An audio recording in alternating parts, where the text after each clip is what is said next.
There's no argument that Americans of Somali descent are actually a burden on the United States of America. None whatsoever.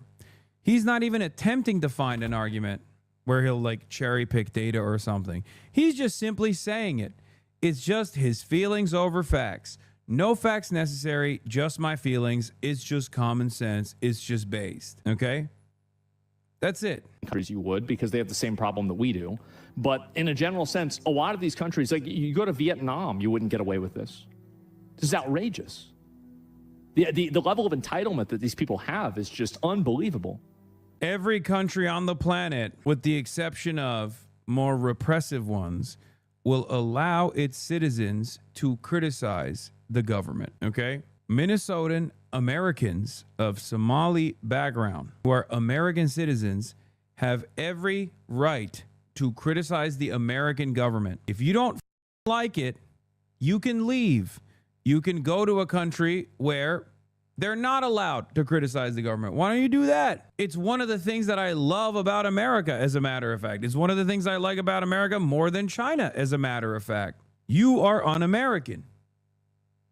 If you hate diversity, you're un-American. America is the most diverse nation on the planet. One of the most redeemable qualities of the United States of America. If you hate diversity, you can get the f*** out. Go live in Japan. Well, you'd probably be diverse there. Go live in Poland. You're a white guy. It's a very white country. Actually, I wouldn't wish that upon Poland. I take it back. I'm sorry. To my Polish chatters, I love you. And I wouldn't wish that upon my worst enemy. And Poland is far from my worst enemy. Okay? The point still stands, though. America is the most diverse nation on the planet. If you don't like it, you can leave. Another incredibly redeeming quality of the United States of America is that you, at least for now, have the opportunity and the right to be able to criticize the government. As a matter of fact, you can do it even if you're not a citizen, for the record. Free speech protects all, citizens and non-citizens alike. That's a beautiful thing. I like that. That's an American thing.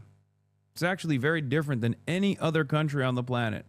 How expansive our First Amendment protections are. If you don't like it, you can leave. Go to a country that doesn't have that kind of protection. But this one does. Asmongold's rebuttal, America's the most racist country on earth, and if you don't like it, you can fucking leave when I make you. Yeah, I mean, I guess that's the rebuttal. It's crazy. But what I would like to say is that most of us are citizens. On our passport, it says... Free speech doesn't mean there aren't consequences. Yes, deporting an American citizen for exercising their First Amendment would be actually in violation of the First Amendment. Free speech doesn't mean there aren't consequences. Sure. But those consequences can't come from the government, dip. That's the entire purpose of the First Amendment. We're talking about a deportation policy implemented by the federal government. Do you understand? No, you don't understand, because I'm sorry, you're low IQ. If you're defending Asmongold's low IQ ass racial rant here, you're also low IQ. Sorry. So you don't understand what I'm saying. I understand. Okay, good. I'm glad you understand. I apologize for saying you're low IQ. Maybe you're like not as low IQ as I previously thought. Yeah, the level of entitlement that these people have is just unbelievable. It's crazy.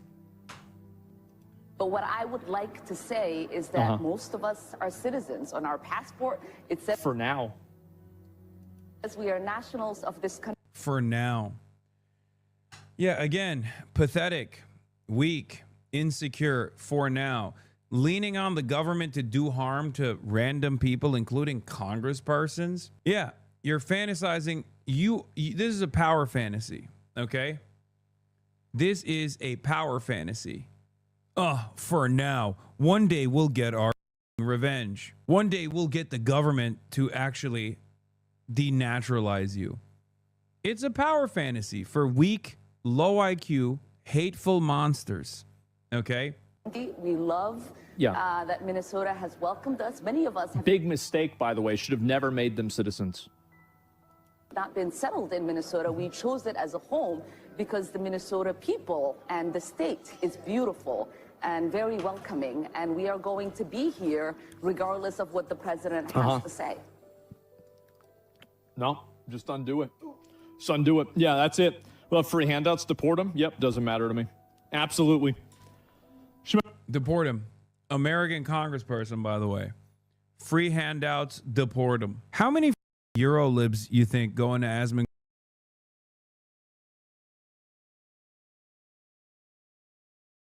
chat and fantasize about being like right wingers in America? Yeah, deport them. Yeah, based. Yeah, how about we deport you? Didn't you catch a ban for the Rick Scott tweet? Why does he get to say similar hatred towards a government official? Well, ironically enough, I wasn't even saying that, like, you know, I wasn't saying what people claimed I was saying. I was actually talking about how the Republicans would have to punish Rick Scott if they actually cared. If they actually cared about tackling Medicaid and Medicare fraud. He's just straight up saying we should deport this congressperson. Now, I will explain to you why it doesn't read in the same way. It's because he's leaning into the president saying that. Okay? Most Americans don't think deportations are violent because they usually don't have an immediate family member that has experienced a deportation, so they can't conceptualize it as a violent act. That's number one. Number two, when the president is saying like this and you just demand more of it, well, it comes across as a little silly if Twitch is like taking action against someone who's just simply repeating what the president is saying, right? This is the problem with normalization. This is the problem with the bully pulpit. This is the problem with Donald Trump utilizing the bully pulpit in this way. The president is saying this stuff about Ilhan Omar. Of course, Twitch streamers are going to say this kind of stuff about Ilhan Omar. And what's the platform supposed to do?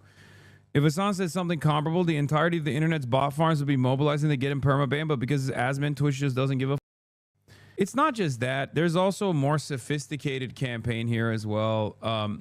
Whenever something happens, obviously Reddit bots immediately spam it into oblivion, as opposed to like those very same botters downvote whatever thing that comes out about Asmongold. It's not an accident that like Asmongold's worst moments like this, which are very commonplace, are rarely ever plastered all over subreddits. It's because anywhere where Asmongold is mentioned, it's an automatic downvote. You're receiving an automatic 3,000 downvotes instantly if there's any sort of critical video or any sort of critical coverage of Asmongold anywhere around Reddit. It is pretty fucking easy to manipulate this stuff. It's the same with Twitter. Obviously, Twitter is super right wing anyway. So yeah, he is always, he's completely devoid of scrutiny. It's a fairly effective way. Yeah. The other side of the story is that, yes, liberals also work alongside his audience and target me with regular frequency.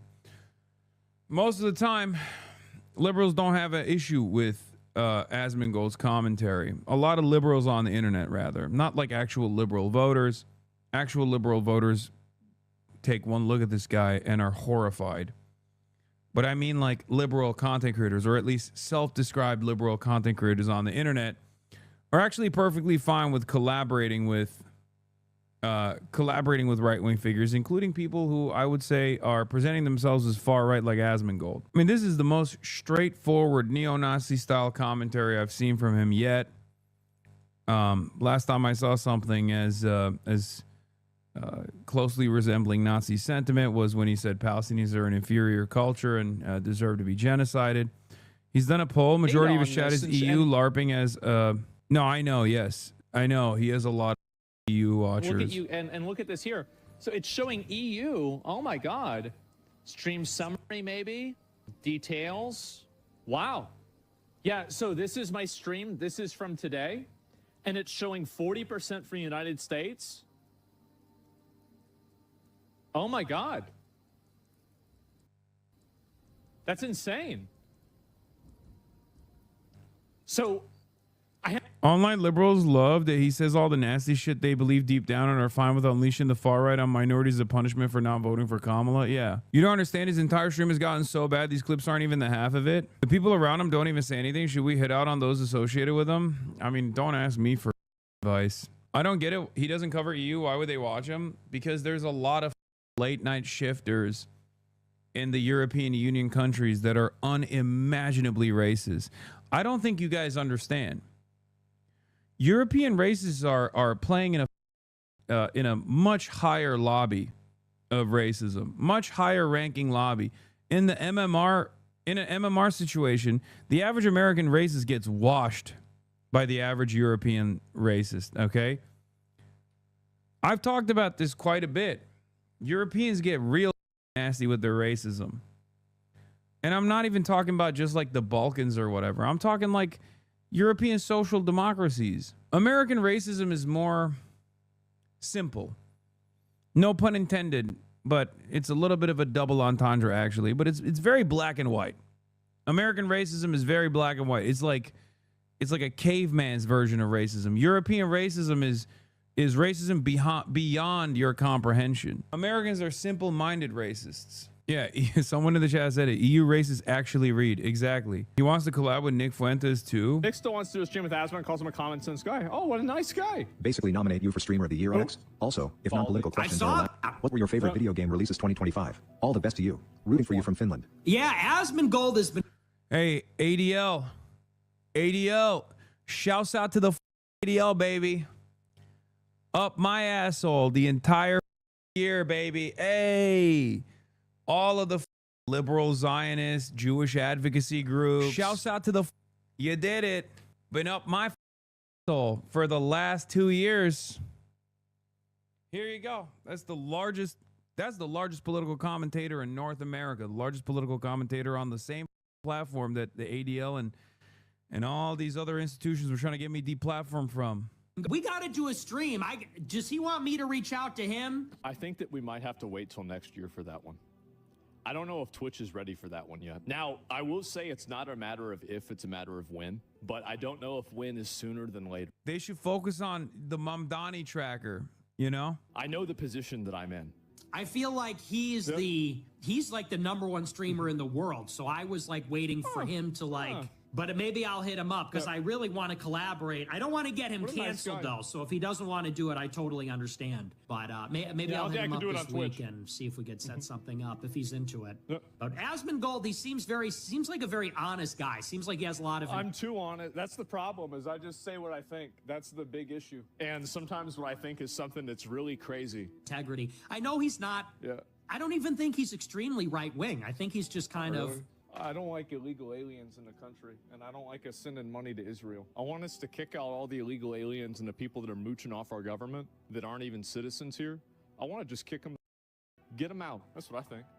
Yeah. How about that? Is that right wing? I feel like that's common sense. Like me, I'm ideologically right. Yeah, except when he says, I want to kick all the illegal aliens out of the country, here he's talking about deporting every Somali American from Minnesota. 90% of them are American citizens.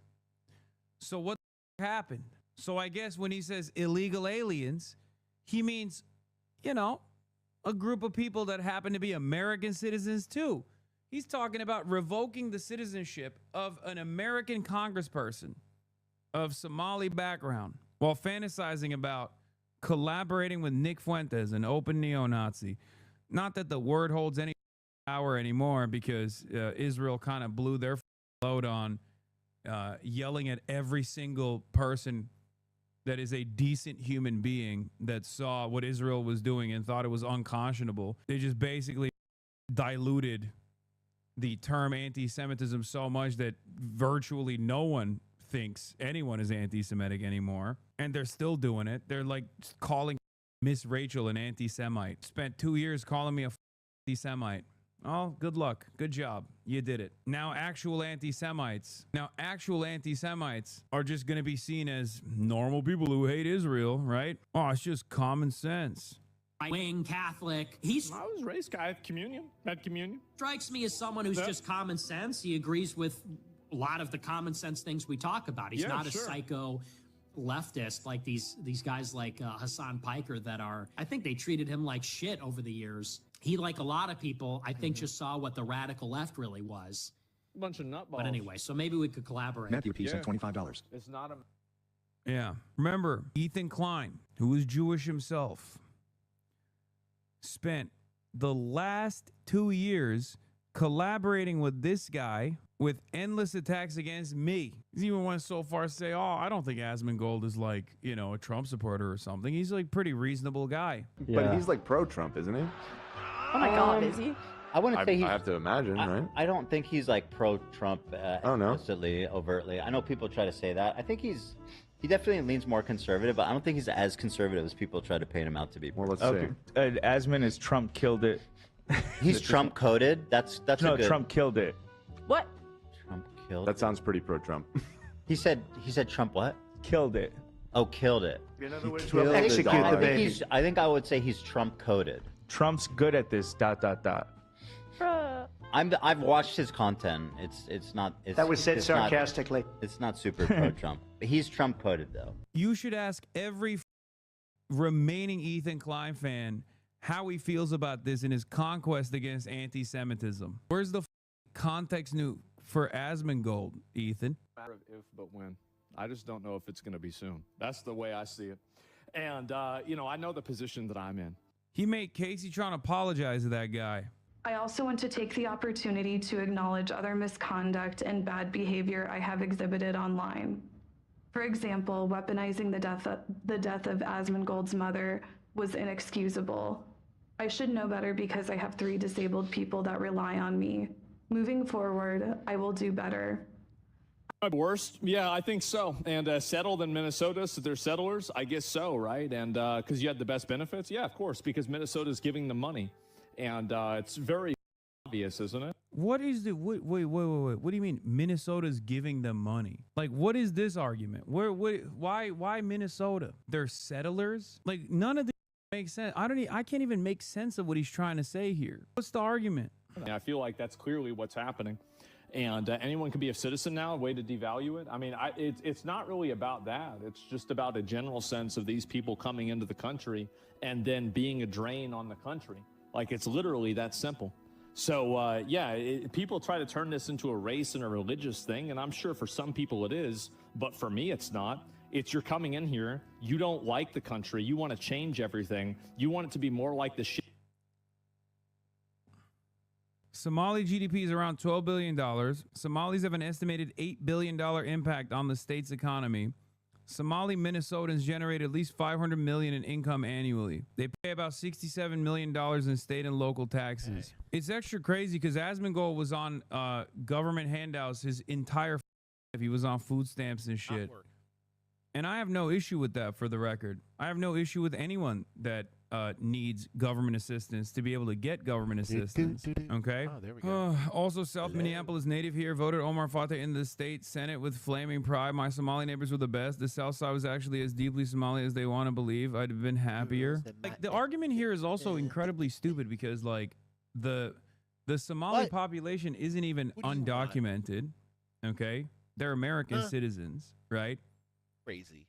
And the notion that they're coming to the United States of America to take advantage of the safety nets is so stupid because the undocumented population can't take advantage of the safety nets anyway. So he's wrong on that front as well. And the states with much larger undocumented populations are states like California and states like Texas, states like Florida. Why the f are they all going to Minneapolis to take advantage of these social safety nets that are apparently bountiful for every undocumented person? None of this makes sense. I mean, he's right. That's why famously states like Texas and Florida have one of the highest percentages of undocumented immigrants that are benefiting from the famously large amount of government assistance. Fizz, this person is literally repeating exactly what I said. And they're not being, they're being sarcastic. This is the same point that I made. He said famously blue states like Texas and Florida. He's being sarcastic. And then he said the famously large amount of government assistance they provide. The American government doesn't offer a shit ton of benefits, and they offer 0 benefits to undocumented migrants. Why do you keep defending people who committed fraud? If you think I'm defending anything but the principle that just because a handful of Somali people, American citizens of Somali background, committed fraud, that doesn't mean all Somali people are doing fraud. That's just me defending the principle that a couple people that are in the margins do not determine the entire group of this group of the people living on U.S. soil. That's what I'm defending. Okay? What the f are you saying? You have this notion that all Somali Americans are doing welfare fraud. Evidence is not on your side on the matter. Evidence is on my side on the matter.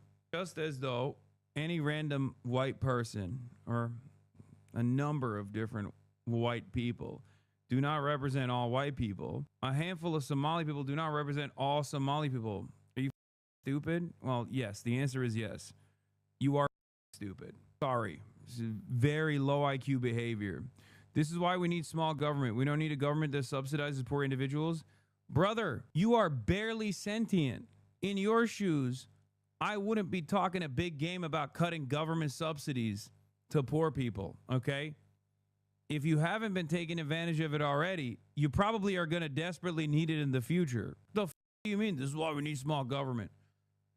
You are advocating against your best interest already because you are assuming that there are some people that you don't like out there taking advantage of these social safety nets. They've already won, okay? The super wealthy have already dominated you. You're already their servant.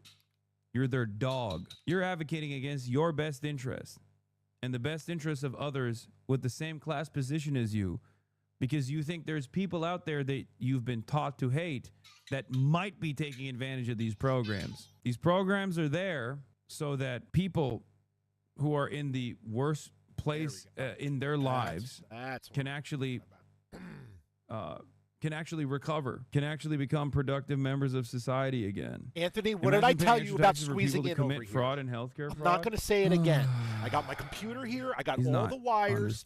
So why are you going to come over this way? I don't think he's hearing the words that are coming out of my mouth. And if he is hearing the words that are coming out of my mouth, I don't think he's understanding what I'm saying. Good luck to you, chatter. One day you will absolutely need social safety nets, though. Whether because you're old and you're retired, or whether it's because you accidentally drove your forklift into a wall because, you know, you're John Fettermaning in real time. And at which point you will need disability pay. And luckily, at least at this stage, we still have a little bit of that left, regardless of people like you advocating to erode it. Ideology, the same shit here, and people do a protest in Michigan and they're getting assaulted. It's crazy. Yeah, they're yeah, that's it. That's what he moved on to Dearborn now. Now he's saying that people in Dearborn, Michigan. I wonder why he brought up Dearborn. Remember when he was saying Islamophobia is not real? It's just you know, people don't want you to criticize Islam. Interesting. What is your criticism of Islam in this situation?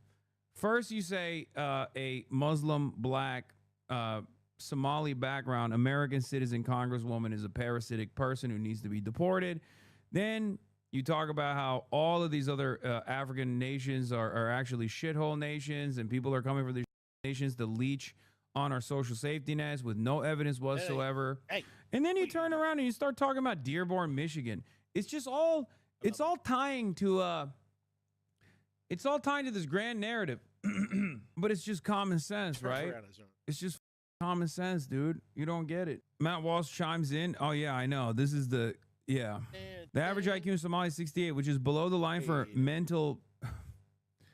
7 out of 10 Somalians live in poverty. It says Somalians. Their per capita GDP is $1,000. USA is 90,000. Somalia does not have a functional waste management system. The tallest fully constructed building in the country is 10 stories. So where is this Somalia excellence exactly? I mean, look at the video. 34K likes, oh brother. Dude, there is nothing more comforting than a bunch of low IQ white people feeling a sense of superiority over made up narratives and the notion that the entire country of Somalia is low IQ, while simultaneously posturing about how much Somalia is in ruins as a direct consequence of Western intervention. Like, you didn't do any of that shit. Why are you bringing up low IQ so much? I just realized that I'm caving on it. Okay, you want to know why? I'm caving on it because obviously one of the classic signs of someone being low intelligence is this hyper focus on IQ, right? But honestly, they obsess over it. They love saying it. They love talking about it, and they get real butt mad when you say, no, actually, you're low IQ. I don't think IQ is a metric of a decent or great metric of intellect in the way that we understand it. I don't know.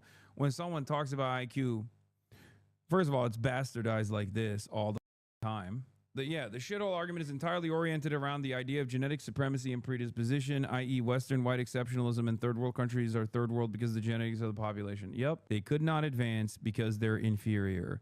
It is a coward's way of saying that all people from the continent of Africa are genetically inferior, and you don't want to say it out loud. You don't want to say the N word, or you don't want to say all people from the continent of Africa are genetically inferior. So you go, oh, well, there's countries, they just can't advance. They just can't advance for some reason. Let's not analyze what the reasons are. I'm sorry, but if you have to compare the wealthiest nation on earth to a nation that we have destroyed and the living standards in a country that we have destroyed, I don't think that's a sign of progress for America. Okay? I think that's very bad, as a matter of fact. What are we doing? Why won't you compare us to China? Why won't you compare us to social democracies in Europe? Are we really? Is this what we're doing? Oh, well, there's these other countries out there that we've dominated and destroyed, and they're in a dire situation compared to us. It's like, yeah, but that shouldn't even be the contest. How is this the contest? We're the wealthiest nation on the planet. Sock them countries are disgusting and imperialist. Who gives a We're talking about America. It's the ultimate imperialist nation. You're missing the point. You're missing the forest for the trees here. My point is, Amazon they has do never even less made imperial people sign conquest in than we into do. their They just fucking basically take controller advantage app. of being a periphery Yeah, state. different Amazon Having accounts. said that, however, this is getting they have better redistributive policies than we do. They have higher living standards than we do. And that's precisely the reason why Americans will never compare America to countries like that one. And whenever people actually do make that comparison, they have to cope and seethe and say, oh, it's because those countries are not diverse. I don't know what, like, I hate these people, bro. I really do. Like, they come to our country and do this shit. And then they call us racist as if the problem is your skin color. No, it's what you're doing. It's outrageous. The level of manipulation. And I'm glad to see that very few people are still buying into the racism wool over their eyes. Oh, well, we're not going to listen to this. And, it's not that bad. No, man. Guy on the tail end of a 5-minute and 20-second, no evidence, all pure facts, riddled with generalizations rant about the inferiority and the parasitic nature of the Somali, turns around and goes, oh, and then, yeah, they just say you're racist. They have no argument. I Anthony presented, I think, Joseph! a pretty solid argument as to why this is Jesus a fucking Christ, racist dude. rant. Stop. Okay? No, the reason why I it's a don't racist care, rant is not man. because it You hurts do not my feelings. throw balls the reason into why the it's a computer. racist rant is because it's entirely about Asmongold's I know, feelings. but go kick it somewhere Okay? else. It's pure fifi, no I'm not fact. going to tell you again. And it's Why actually did you just do insulting to that? the intelligence of the average racist that's tuning in to listen to this kind of commentary, because you're basically assuming that they're $4,000 to too replace this stupid to computer? actually investigate, that they'll just take whatever you're saying at face value, and Go many play of them with the do, balls because like in I your said, room. being racist is an unimaginably low IQ trait. Let's be real. This place But is if your no longer entire for- argument for revolves ball around your playing own anymore. personal This is my feelings and your office. fears and your anger and resentment around perceived slights and entirely made up issues about a population of Somali Americans taking advantage of social safety nets, because you saw one example in the news as of late where there was like a handful of Somali people that were investigated for what was the actual fraud to? Was it welfare fraud or Medicare fraud? Ultimately, you use a lot of words to basically say, I don't like them. I don't like them. I don't want them here. Actually, I mean, he did literally say that. Pretty much. Love that Somalis are finding the time to take IQ tests on a nationwide level. Yeah, I mean, that's stupid anyway. I don't know how to explain this other than I'm going to be as blunt as I possibly can. A Somali refugee lives in the living standards that he or she lives in because of colonial domination and a tremendous amount of destabilization, right? Whether it be the IMF or the World Bank that has absolutely gutted the economy, destroyed it, implemented austerity measures, and the government hasn't functionally existed for like the better part of the past decade. You, on the other hand, are in the top 1% of wealth in the wealthiest country on the planet. And the reality of the matter is, the average Somali refugee in your living circumstances would probably actually improve their living conditions tremendously, as opposed to the living conditions that you live in, that you choose to live in currently. What's your excuse? That dude's living in a country where there's no working sewage system. You don't have a working sewage system in your house in Texas. And on top of that, you're super wealthy. It doesn't make any sense. Bring a guy from Somalia into Asmongold's house, and he will literally change that house in under a week, okay? He'll be living like a god in that house. He'll clean it up. He'll fix it up. He'll make a family there. You know what I mean? You choose to live like you're living in a refugee camp. It makes no sense. And then he just sits around and says, oh, these guys are losers. They're inferior. Not inferior to you. Like, nobody gives a shit about that word anymore. It's so obnoxious. Aren't they racist too, though? Of course they're racist. They're Someone in his chat was like, aren't they racist, though? We should bring them here. We like that. We need more racists. When it comes to Fox News hosts, there's definitely a type. You've got your blondes, your other blondes, your dirty blondes, your youthful blondes, your shrieking blondes, and of course, Trey Gowdy. There's at least one person on Fox that breaks the mold. Fox and Friends co-host Lawrence Jones. And what might initially stand out is that he's a black reporter on a mostly white network for mostly white people. But that doesn't bother Lawrence. In fact, he's well aware of the optics. When someone is hearing about Fox News, I think the elephant in the room is they don't expect someone that looks like me. I'm a black man, and I'm also a conservative. I'm not a Republican member. I'm a conservative. I'm a libertarian. I said, well, I'm a libertarian. You're a strong Republican conservative man, and sometimes I disagree with the party. He goes, well, that won't be a problem. When we disagree, you just be you. Great, great. He's a free thinker ready to challenge the status quo. This isn't your father's Fox News host. That guy was fired for sexual harassment 8 years ago. No. The network is excited to welcome a fresh, diverse staff, and I'm sure his co-workers won't make it awkward in any way. What's going on, brother? I'm back in studio with you. Well, bro, what on earth is going on here? What's with that in your head? The part. You said you love the part. It's flavor. We got to bring some flavor. Is that a Nike swoosh? It's like, it's a part. A part? It's a part, yeah. Well, brother, your time's up. Security! But when he wasn't explaining his hair to Stuart Varney, Lawrence was out in the field conducting diner focus groups, shoving his microphone into the syrup-smeared faces of the MAGA faithful. Sir, how do you feel about this economy under Joe Biden? Terrible. We're talking about the former president being under prosecution right now. What do you make of it? Do you think that is fair? You say that you're going for Donald Trump and McCormick. The question is why? 78% of Americans are living paycheck to paycheck. Sir, how do you feel about this economy? What do you think about that trash comment? You seem just like an average day woman. You seem just like an average day woman. Smooth with the ladies there, Lawrence. Woo, yeah. She's a Wednesday, folks, but with a little makeup, she could be a late afternoon Thursday. Now, eventually, Lawrence landed his own show where he honed his interviewing talents on the streets. We begin tonight right here in New York City, where we see cops being shot on a daily basis. Do you feel safe in the city? Yeah, absolutely. I don't feel unsafe walking around or doing anything. Absolutely. I think, I trust the police force a lot, and I think that the city is back and rejuvenated, and so there are people out all the time, and yeah, I feel safe. Do you feel safe in the city? Yeah, I do. Frankly, I didn't expect those responses. Yeah.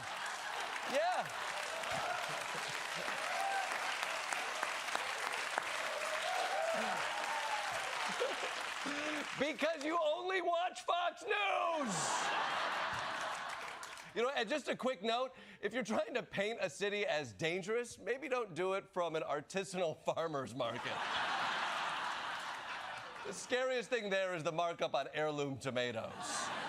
Regardless, Lawrence quickly became Fox's most dependable man-on-the-street reporter. They could send him anywhere, and I mean anywhere. Watch these two clips that could not have more different energies. So tell me, how do y'all start y'all's day? Morning routine, 2 things you can't live without, 2 things you can't live without. Bronzer and cocaine. Wake up, put on bronzer, cocaine, we're good for the day. Bronzer, then cocaine. And now I'm a senior in college. So we're back at Tour Academy of Bergen County. I just want to bring in the panel back in.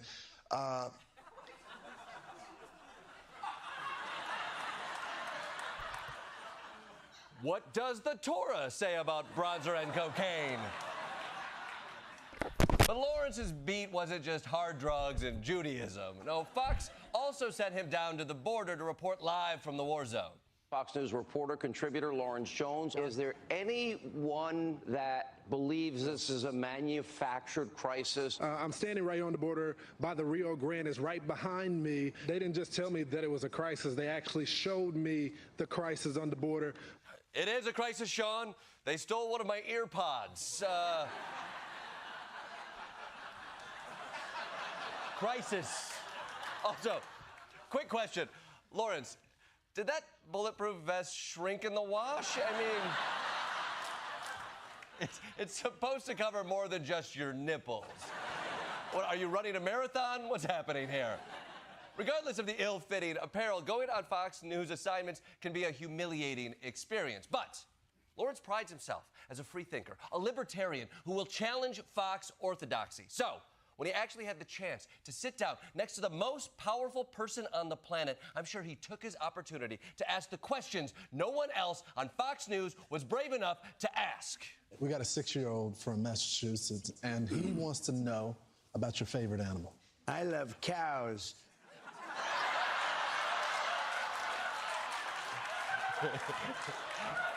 I love cows. No heifers, cows. The truth is, while Lawrence may tout his outsider perspective and claim he's not what viewers are used to, if you listen close, he's just another Fox blonde. People are so sick of all the woke nonsense. We've just gotten so crazy with this woke nonsense. White privilege doesn't have a legal definition. I don't believe in the whole notion of white privilege. And these are the same people who can't even define what a woman is. They can't even define what a woman is. We can't even protect our own borders. We cannot protect the border. They're paid professional agitators. There's a lot of paid professional protesters. They're indoctrinating our kids. They are indoctrinating our kids. It's an indoctrination cesspool. Wow. Wow. Lawrence, no offense, but you seem like an average day Fox News host. Sorry. Good night. Good luck.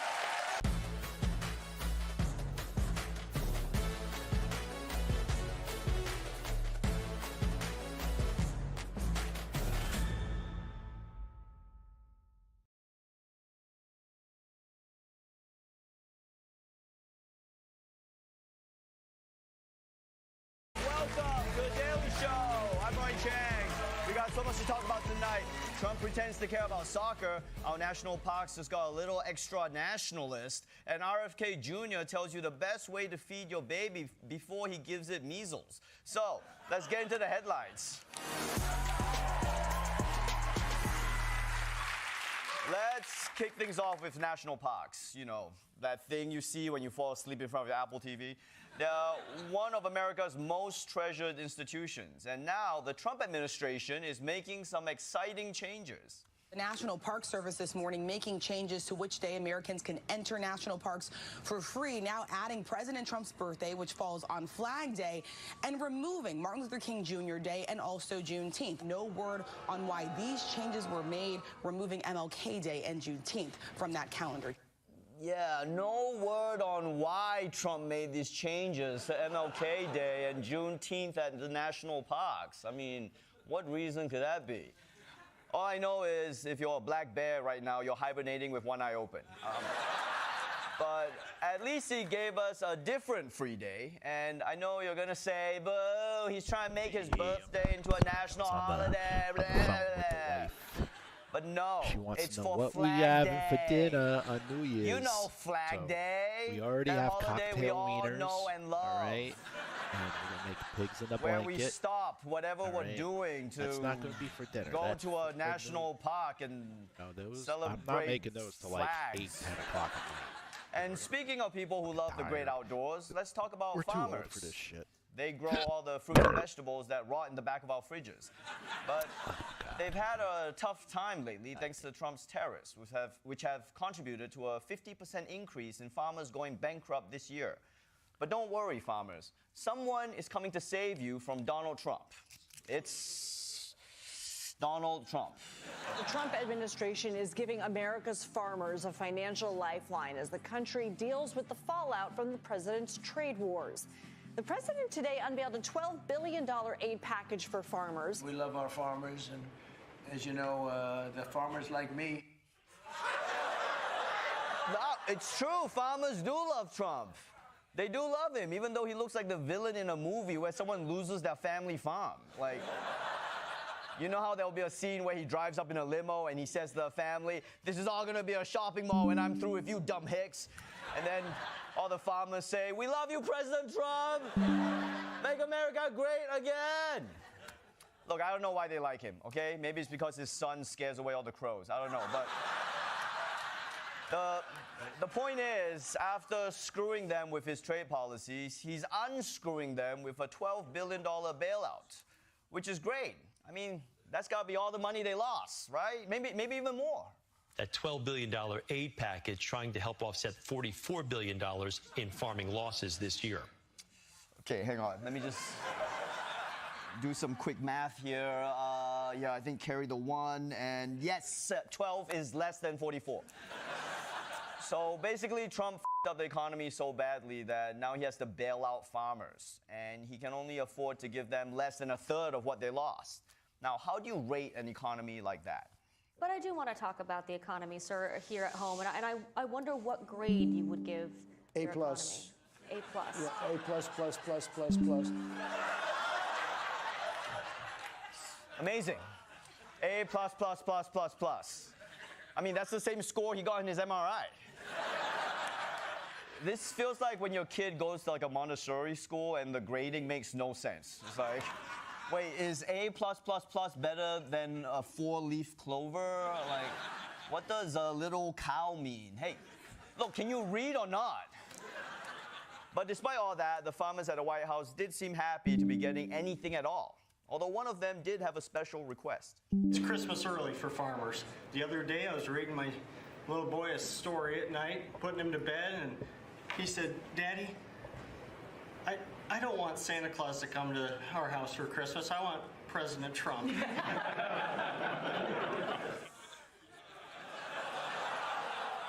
Guys, of course a kid wants Trump instead of Santa, okay? You don't have to be good all year to get on his nice list. You just have to buy enough of his crypto. Also, if you think about it, Trump and Santa aren't that different, right? They're both old men, very famous, and they've both been to Epstein Island, okay? No, relax, okay? Santa went to deliver gifts. There were kids there, remember? No, you think just because they're sex slaves, they don't deserve presents? That's f***ed up. While Trump was plotting to replace Santa, the First Lady spent the day with the OG himself, and boy, does she look happier than I've seen her in a while. They were at a military base to promote Toys for Tots, where Melania read some traditional Slovenian Christmas erotic fan fiction. So, with his sleigh parked safely with his reindeer, Santa climbed aboard my osprey and couldn't stop smiling.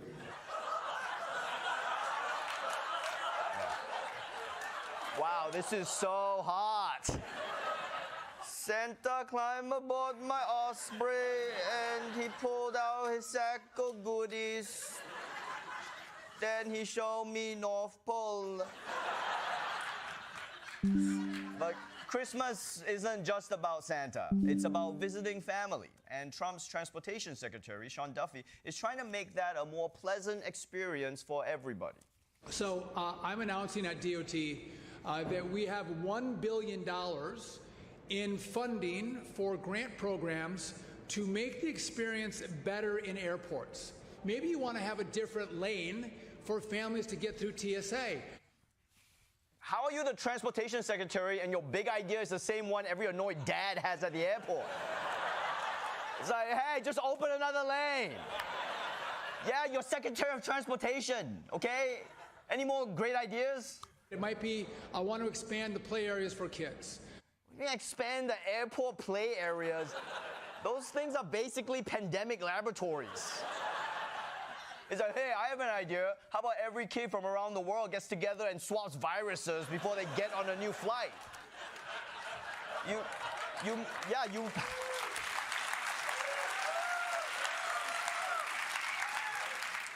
might as well open a Wuhan wet market next to a Cinnabon, all right? But, okay, Sean Duffy, come on. I'll give you one more try. Maybe I want a workout area where people might get some blood flow and doing some pull-ups or some step-ups in the airport. You think people want to work out in transit at the airport? Everyone at the airport's already exhausted from traveling, all right? We can't even walk to the gate. They have to invent floors that walk for us. And please also, put your pants this on. is the same guy who wants us to dress put up when pants we on. fly. So what, now Please. I'm doing pull-ups in a tuxedo? Before I jump on a 12-hour flight to Hawaii? 2. Why don't you just throw in a Anthony, hot yoga just go room in the put your terminal so pants everyone on. really It's smells not like shit when they hard. board the plane? Please. Don't make me get And up. weirdly enough, 1, everyone's favorite RFK 2. Jr., was also at this press conference for some reason. What's RFK Jr.'s genius solution for making airports better? Another experience that I've had with all these kids in airports is, Put your pants on, is the focus. availability of nursing spaces, nursing pods. Okay. You know, that's actually a nice sentiment from RFK Jr. It should be more convenient to nurse in public spaces. And I assumed he stopped talking before things got weird. Not underpants. All of the ingenuity of corporate America has not produced an infant formula that is superior in nutrition and all the qualities that we want to the infant formula that God made, which is the infant formula in a mother's breast. There is no better food than what's in God-given breast milk. Okay, he found a way to make it weird. What's the nipple version of a boner killer? I mean, nipples are so soft right now. I mean, I'm surprised he didn't stop, sniff the air, and then announce that a nearby reporter was on her moon. If RFK wasn't behind a podium, he would get arrested by airport security. Just yelling in the terminal, praise God for mother's breaths. Also, why is he saying it like he got an endorsement deal with Titty Juice? Use promo code BRAINWORM for 10% off your next suckle.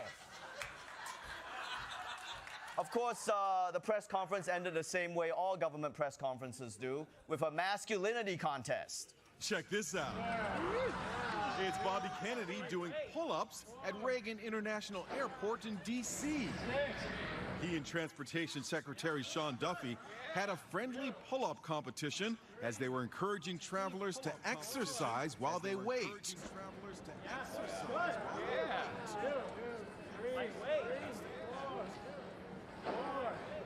Go measure your dicks. Measure your dicks. Now, you might think that this pull-up idea is stupid, but wait till you see the Department of Transportation's latest video. As Undersecretary for the Department of Transportation, we hear your complaints, the delays, the cancellations, the hidden fees, and we're doing something about it. Introducing One Pull-Up Bar. When air travel's got you down, pull up. Can you just make the security line move faster? Can you just make the security line move faster? Wait till you see the Department of Transportation's latest video. Wait till you see the As Undersecretary for the Department of Transportation, we hear your complaints, the delays, the cancellations, the hidden fees, and we're doing something about it. Introducing One Pull-Up Bar. When air travel's got you down, pull up. Can you just make the security line move faster? Can you just make the security line move faster? Wait till you see the Department of Transportation's latest video. Wait till you see the As Undersecretary for the Department of Transportation, we hear your complaints. The delays, the cancellations, the hidden fees. And we're doing something about it. Introducing one pull-up bar. When air travel's got you down, pull up. Can you just make the security line move faster?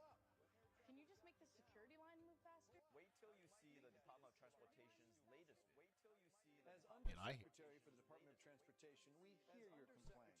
The delays, the cancellations, the hidden fees. And we're doing something about it. Introducing one pull-up bar. When air travel's got you down, pull up. Can you just make the security line move faster? Can you just make the security line move faster? Wait till you see the Department of Transportation. Which on my phone? Jesus Christ. My God. Of course. We know the faster you get through security, the faster.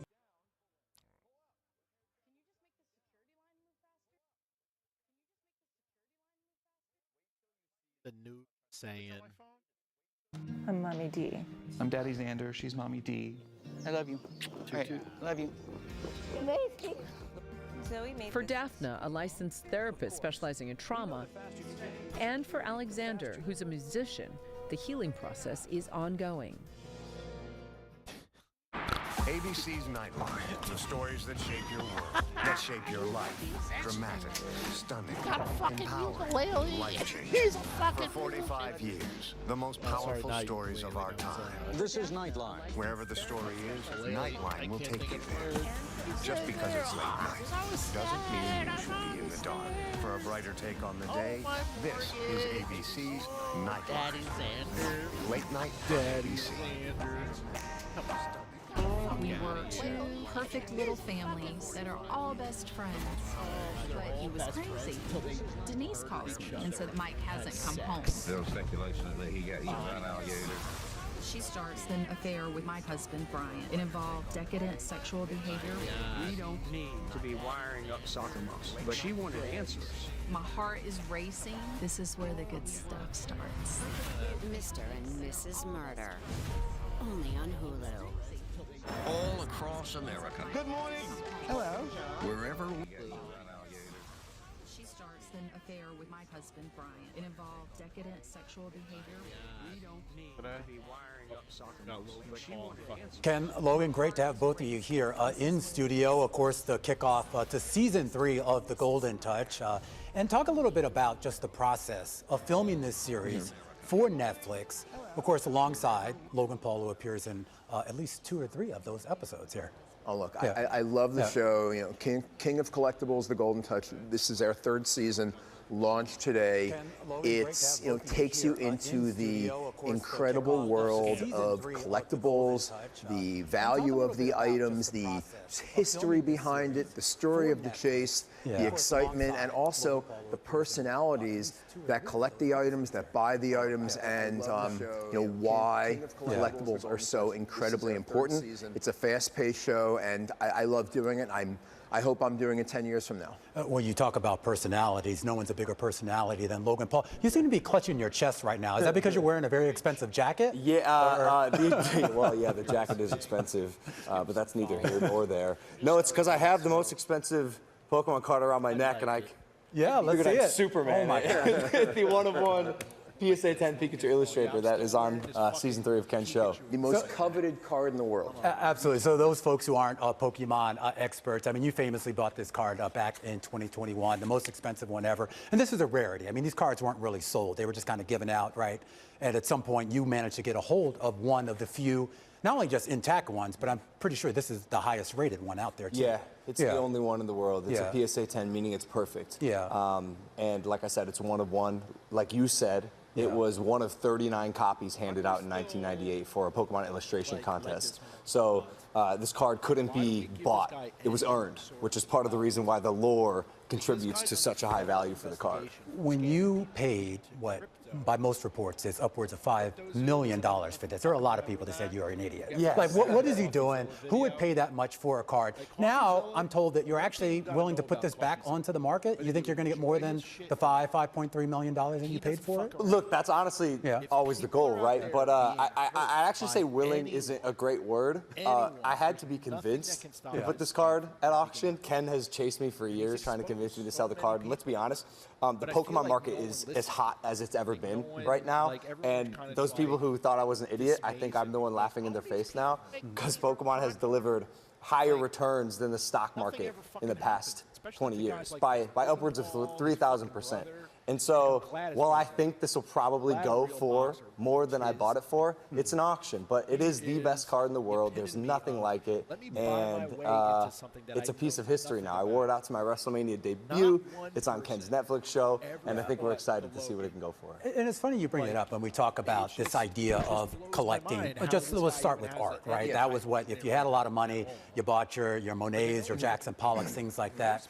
There was sort of this wave a few years ago, this younger generation coming in, Ken, as you know, that were much more interested in things like Pokemon cards, Magic the Gathering cards, sports memorabilia. And a lot of people kind of scratch their heads, what's that really worth? Comic books, hip-hop memorabilia. It's really expanded.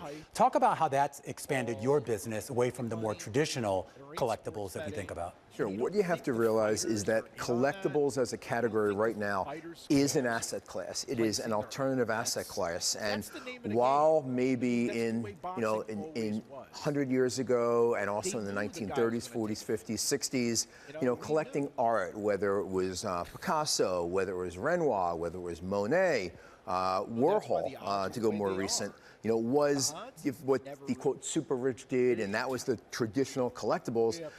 People who grew up worshiping athletes, and people of a little younger than me who grew up on Pokemon, which has its 30th anniversary in February this year.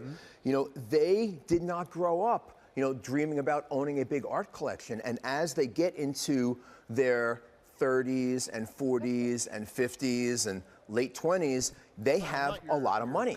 So to them, owning the best of the best, whether it's a Pokemon card, whether it's a game-used jersey, whether it's a sports card, that is what they aspire to be. And that is how we can see something like a basketball card with pictures of Michael Jordan and Kobe Bryant sell for $12.5 million. That's how we can see a jersey worn by Babe Ruth sell for $24 million. That's how I can sell a baseball that was hit by Shohei Ohtani for $4.4 million, and that's how we can see, the Pokemon Illustrator, the single best card out of the entire Pokemon genre, which is the world's biggest franchise, sell for 8 figures. But there's also added value to it as well. Obviously, the card in and of itself has value, but the fact that it's associated with someone like Logan Paul, you have a celebrity. I mean, there's rarity, as you know, in the collectibles market that drives price. And you talk about you wearing it in your WWE debut and the other facts. I mean, that has to add to the value, right? Not only that am I going to get this Illustrator card, but I'm going to get the Illustrator card that was once owned by Logan Paul. We will see. I would certainly think, right? But the card's only worth what someone is willing to pay for it. Like Ken said, Pokemon is the highest grossing, most popular franchise in the world.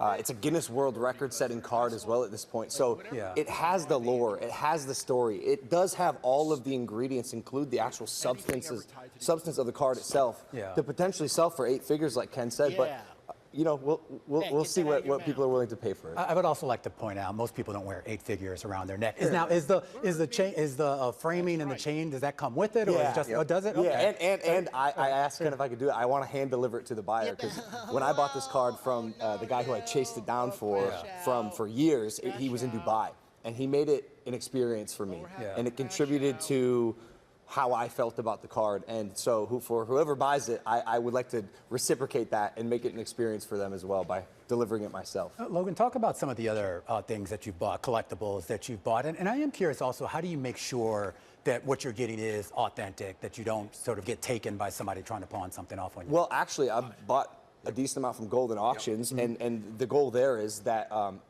auction houses have a reputation, and that reputation hopefully means that the items you're buying from them is authentic. So the authenticity is kind of like a check when I buy most of these items, but man, I'm a collector of all sorts of things. I have Michael Jordan Fleer rookie in PSA 10. I have Erling Haaland's 1-of-1 Superfractor.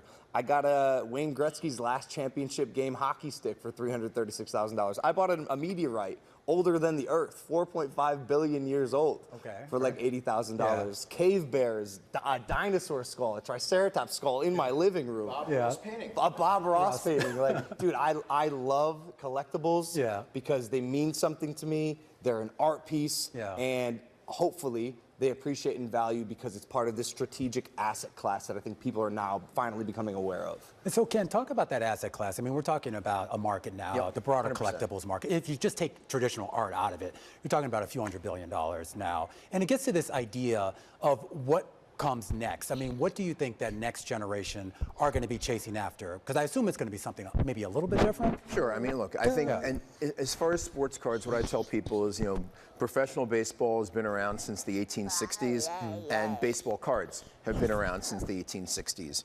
So I think the traditional stuff like trading cards of all genres, is certainly going to continue to only rise in popularity, especially when you have some of the larger companies like PSA and Fanatics with, billions of dollars invested in the industry and athletes getting into it. Anything can really become a collectible. And to me, just because I don't collect what somebody else collects doesn't mean it's not a collectible. For example, we had our first ever rock and roll and hip hop auction. We set records. I mean, whether it was Tupac, whether it was Nirvana, whether it was Guns N' Roses, the stuff was going for absolutely Eminem, crazy prices.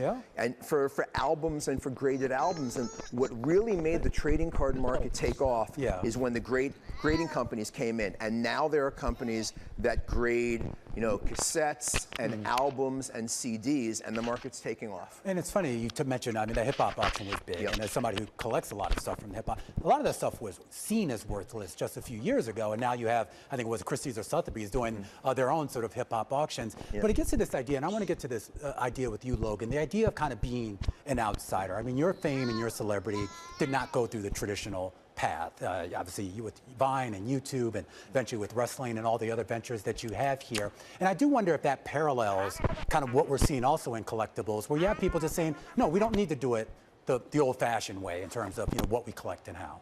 It's true. I mean, collecting's nice because if you're passionate about something or even just care a little bit, you can make a foray into the hobby. Like, dude, I started collecting rocks when I was a kid, and then it moved to coins, and then it graduated to footballs. And my interests have changed, and I made a lot of money, and I spent it on cardboard. And like you said, some people laughed at me at the time, but collecting's nice because like you don't need a credential to start. You can just buy things that interest you, and like I said, the goal is always that they appreciate and value. All right, season 3 is out now, or coming out now. What else is next for you and Logan? Well, we have as people will find out by watching the show, we have planned together what we believe will be the biggest TCG trading card game auction in history. The illustrator is going to be the anchor, and there's going to be millions and millions and millions of other dollars, of other items, Pokemon, Magic the Gathering, and similar items. And we're going to have the auction is going to launch in January. It's going to close February 15th, and timing it for the 30th anniversary of Pokemon. And that's something that, we're looking, my worst case scenario on that is $15 million. I'd love to do a $25 or $30 million auction with that. And that's really, to me, a big event for the industry. I can tell you what's happening for the industry right now. Over the past 6 weeks, I've been contacted by multiple firms that are either in existence or just starting up or want to start up to have, basically funds dedicated to collectibles. When you say funds, like a gold fund or a crypto fund, but a collectible fund. And whether it's $50 million or $250 million. Why haven't we seen that? I mean, or something like even an ETF or something. Well, that's exactly what people are looking to do for now. There is one company out there that is doing it. They're doing it solely with basketball cards.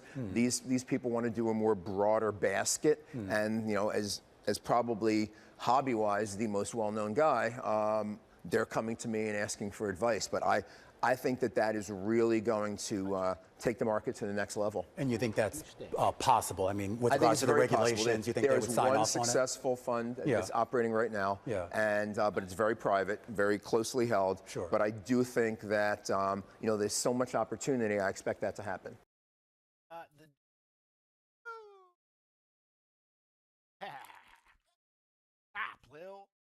Remember I told you earlier that Trump boosters, the big Trump boosters, are eventually going to escape? Trump boosters that have signaled that they didn't like what Trump was doing with the immigrant stuff, with the mass deportations and whatnot, are basically highlighting their discontent. Well, let's take a look at Joe Rogan. We haven't tuned into Joe Rogan for a minute. Let's take a look. The Joe Rogan Experience. We were talking about the Epstein releases, like, before we got started. Like, first of all, the photo dump and the emails, it's fucking nuts. But it's also they're doing it so slowly. Like, you guys have had this stuff for a year.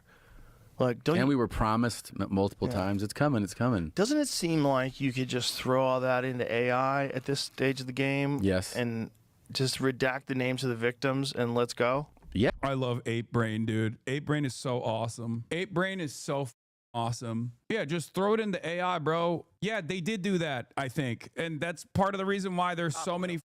At the end of the day, even if you were to put it through the AI machine, if Donald Trump is all over this thing and the AI machine is basically saying like, oh, we got to redact all the Trump parts of this, it's what you're describing is what happened. It also was redacting not just Donald Trump, but also numerous other people that are very much high profile individuals. Yeah, of course. It seems like that would take 5 minutes.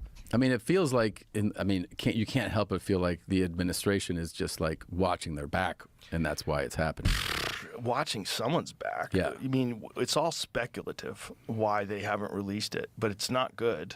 It's not good for everybody's confidence. No. It's not good that this thing was going on, that they had this bizarre blackmail operation running. That's very weird. Very strange. Very weird. But it kind of makes sense. Because if you're a 60-year-old billionaire and you're a freak and you like to get your freak on, but unfortunately you're a gigantic software developer and everybody knows who you are. Yeah. Like, it's hard to get your freak on. Well, that's the thing is like it makes sense when you go like, oh, some of these dudes really liked visiting that place. Yeah. It's like that's the only place they can go. Right. You can't go anywhere else. Right. And that's why they set it up for them. Yeah. Eric Weinstein said that to me once. And I was like, oh, okay, that makes sense. If you're Joe Rogan got this from one of his guests, as he gets all of his information from, whoever is on his broadcast at any given point. But like the idea that like Jeffrey Epstein was like serving a purpose for a lot of the super wealthy who can't just like go to a nightclub and get their freak on. And that's why they would go on Lolita Express and go to the Little St. James Island.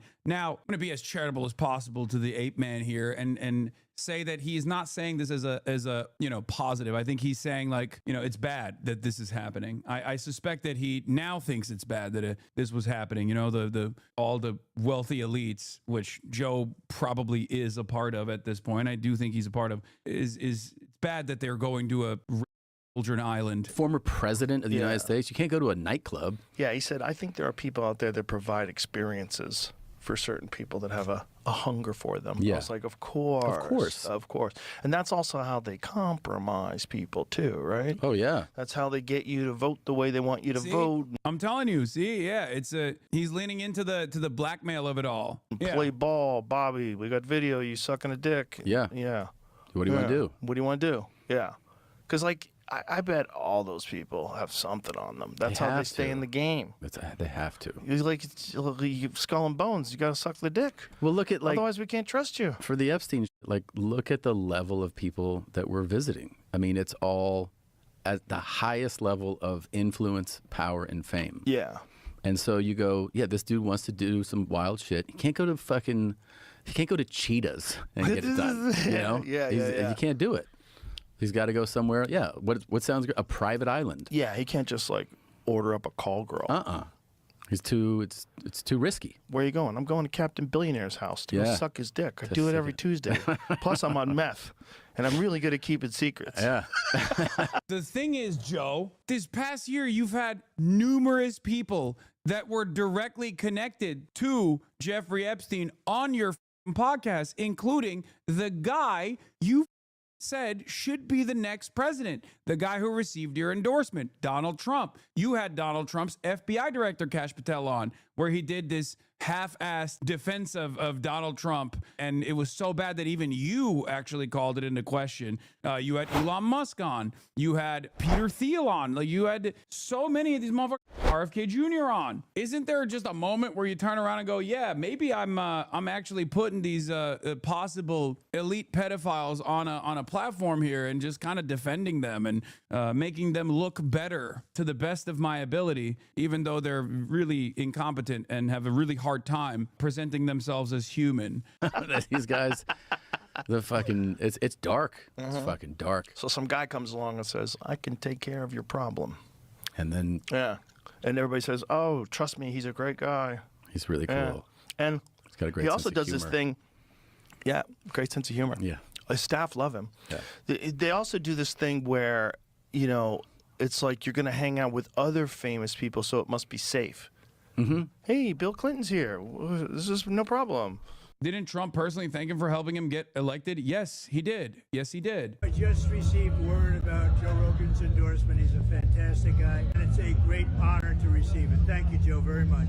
And I think Joe Rogan here is maybe a little bit brain broken, maybe a little bit audience captured. And that's part of the reason why he can't name Trump, seemingly, even though he's, I suspect he will, by the end of next year, will have moved far beyond Trump and will be doing an about face and will be talking about how he's not, he's not on the Trump train any longer. It is an inevitability for these people. It is an inevitability for these people. They all care about their own personal brand, their reputation, and making money. They saw the attitude and the culture shifting in one direction, and they leaned into it. In certain instances, like with Joe Rogan, there was a level of sincerity. I think he did actually post-COVID break his brain a little bit for sure and became like a full-blown Republican, but he will eventually dial it back. When you say audience capture, do you mean like confirmation bias, or they're aware that their audience won't accept straying viewpoints? No, Joe Rogan has basically designed this media empire for himself off of, moving slowly but surely away from just like the simple conspiratorial realm into directly supporting Republicans. You cannot hold on to the Trump train if the Trump train is off the rails. The point is, a lot of these guys, they grift. There are many examples of people like this that simply don't make up their own minds on issues at all, but just like look at, the way things are going. They look at how rizless and uncharismatic the Democrats are, for example. And then in comparison, the Republicans are obviously offering a telegenic candidate that will go on their podcast, and that's going to bring them a huge audience. They lean into it. But once that audience slowly but surely withers away for Trump, when people start going, okay, dude, I thought the whole we're going to dominate the transgenders and the migrants was going to actually yield some kind of economic respite for myself, the average American who voted for Donald Trump, but it's not happening. What the is going on? And now on top of that, I'm beginning to realize that the guy who was supposed to fight the deep state pedophiles is actually a part of the deep state pedophilia campaign. People are going to start feeling a sense of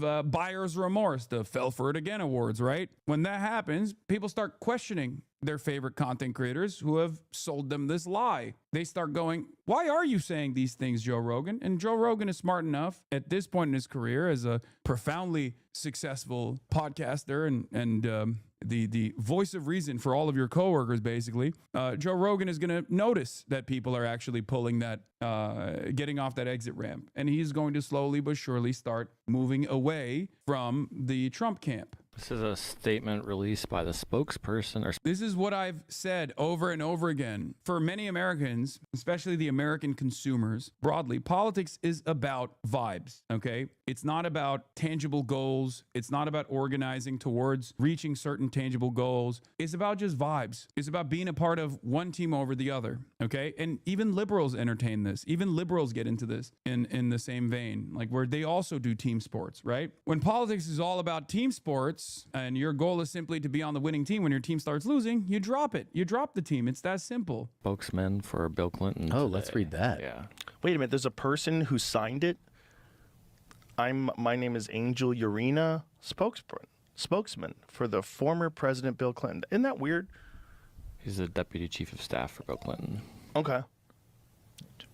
He's still got a chief of staff. What does he do these days?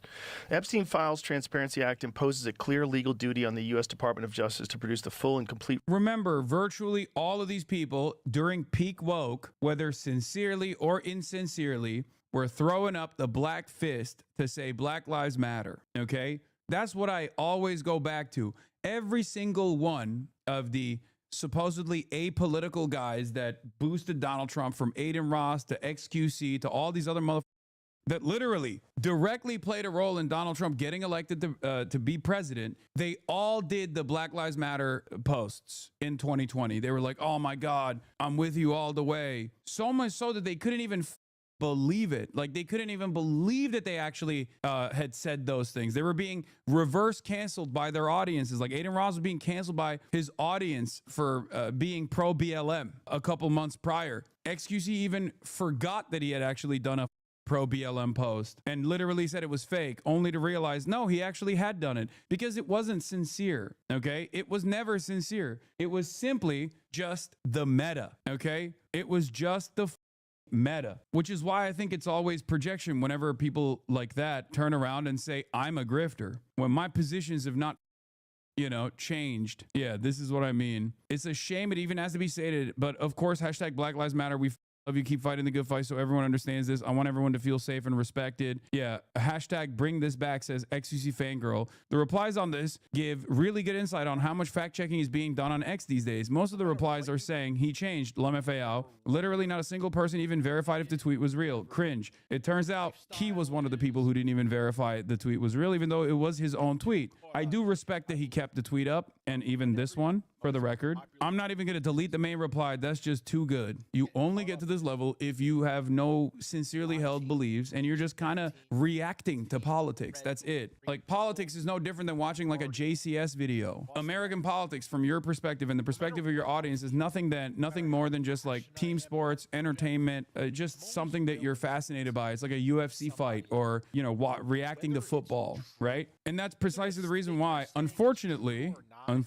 this entire realm of influencers who shape a lot of young people's opinions about politics, whether we want to admit it to ourselves or not, this is real. This entire realm is dominated by people who have this kind of attitude about politics. It's just drama for them. They find valid targets to constantly attack. And it's not about whatever policies you personally believe in, whatever vision you have for a better future. But instead, it's just like, oh, I don't like this guy for one reason or another, and I'm just going to constantly rail against them. But this is also partially the reason why I just, in spite of all those attacks, I just stick my head down and I just keep pushing no matter what. Record of the public demands and deserves. The public demands and deserves.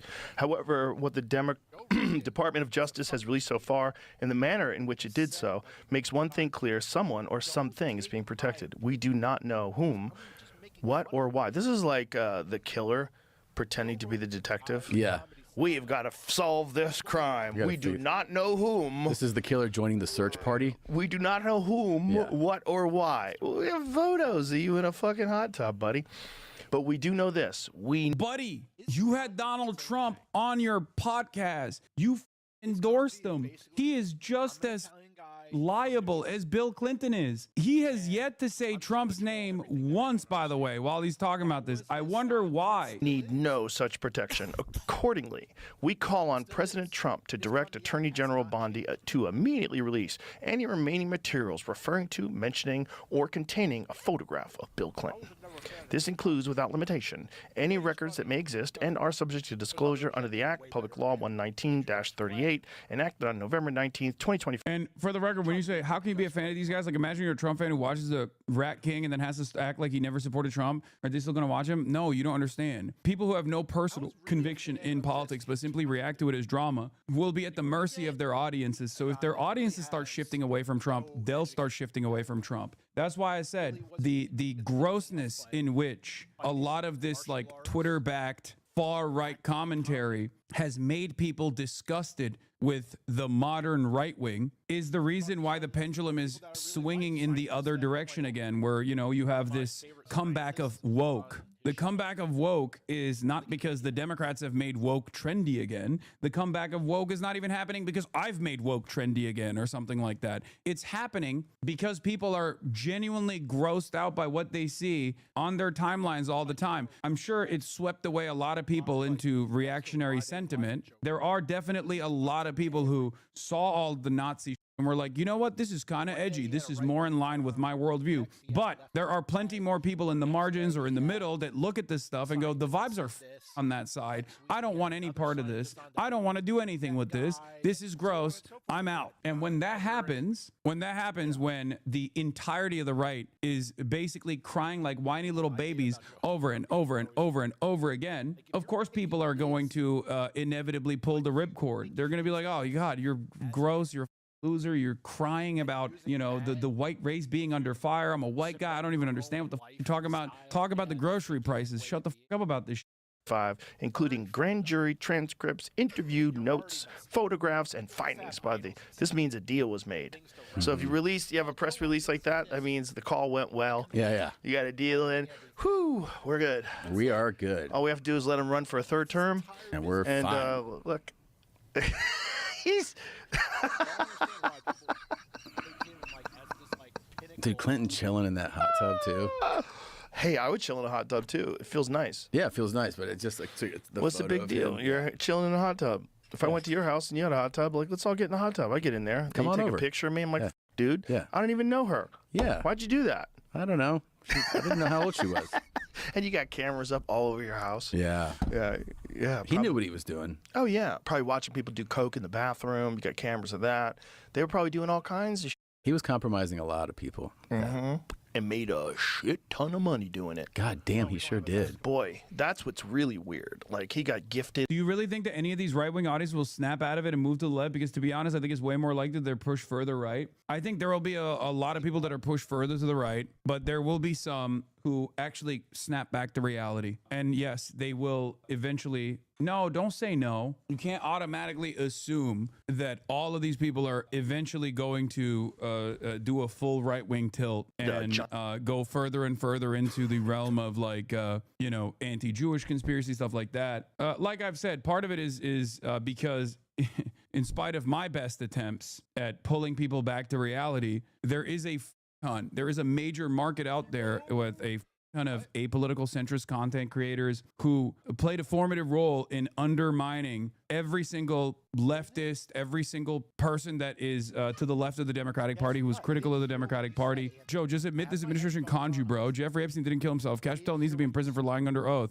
Just here to call your ass out on zero pushback to these clowns when you had them on your show. See? 100%. Oh, look, another Epstein video with no mentions of Trump. Only Bill. Only the 100th time this year. I'm sure eventually, unless he is like fully brain broken by I'm a Christian and I'm actually fully right wing, Joe will eventually turn on Trump. It's not there yet, it seems, but it will happen.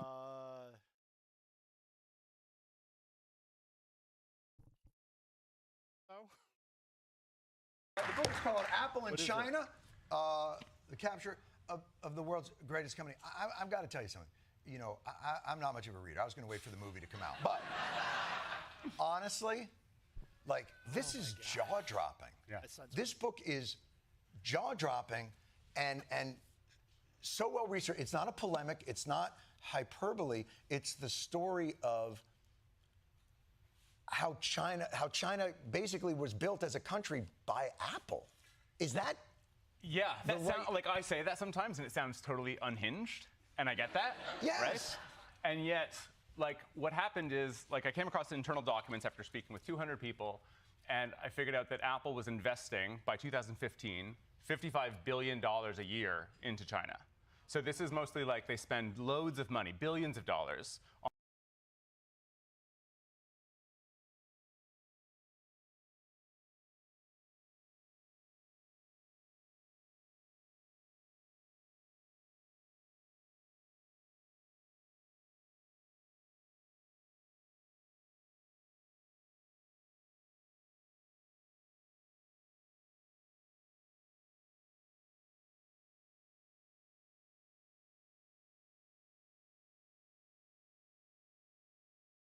every single thing that you're doing. And Oh my God. This is the thing I don't understand. Why the f do you guys watch stream?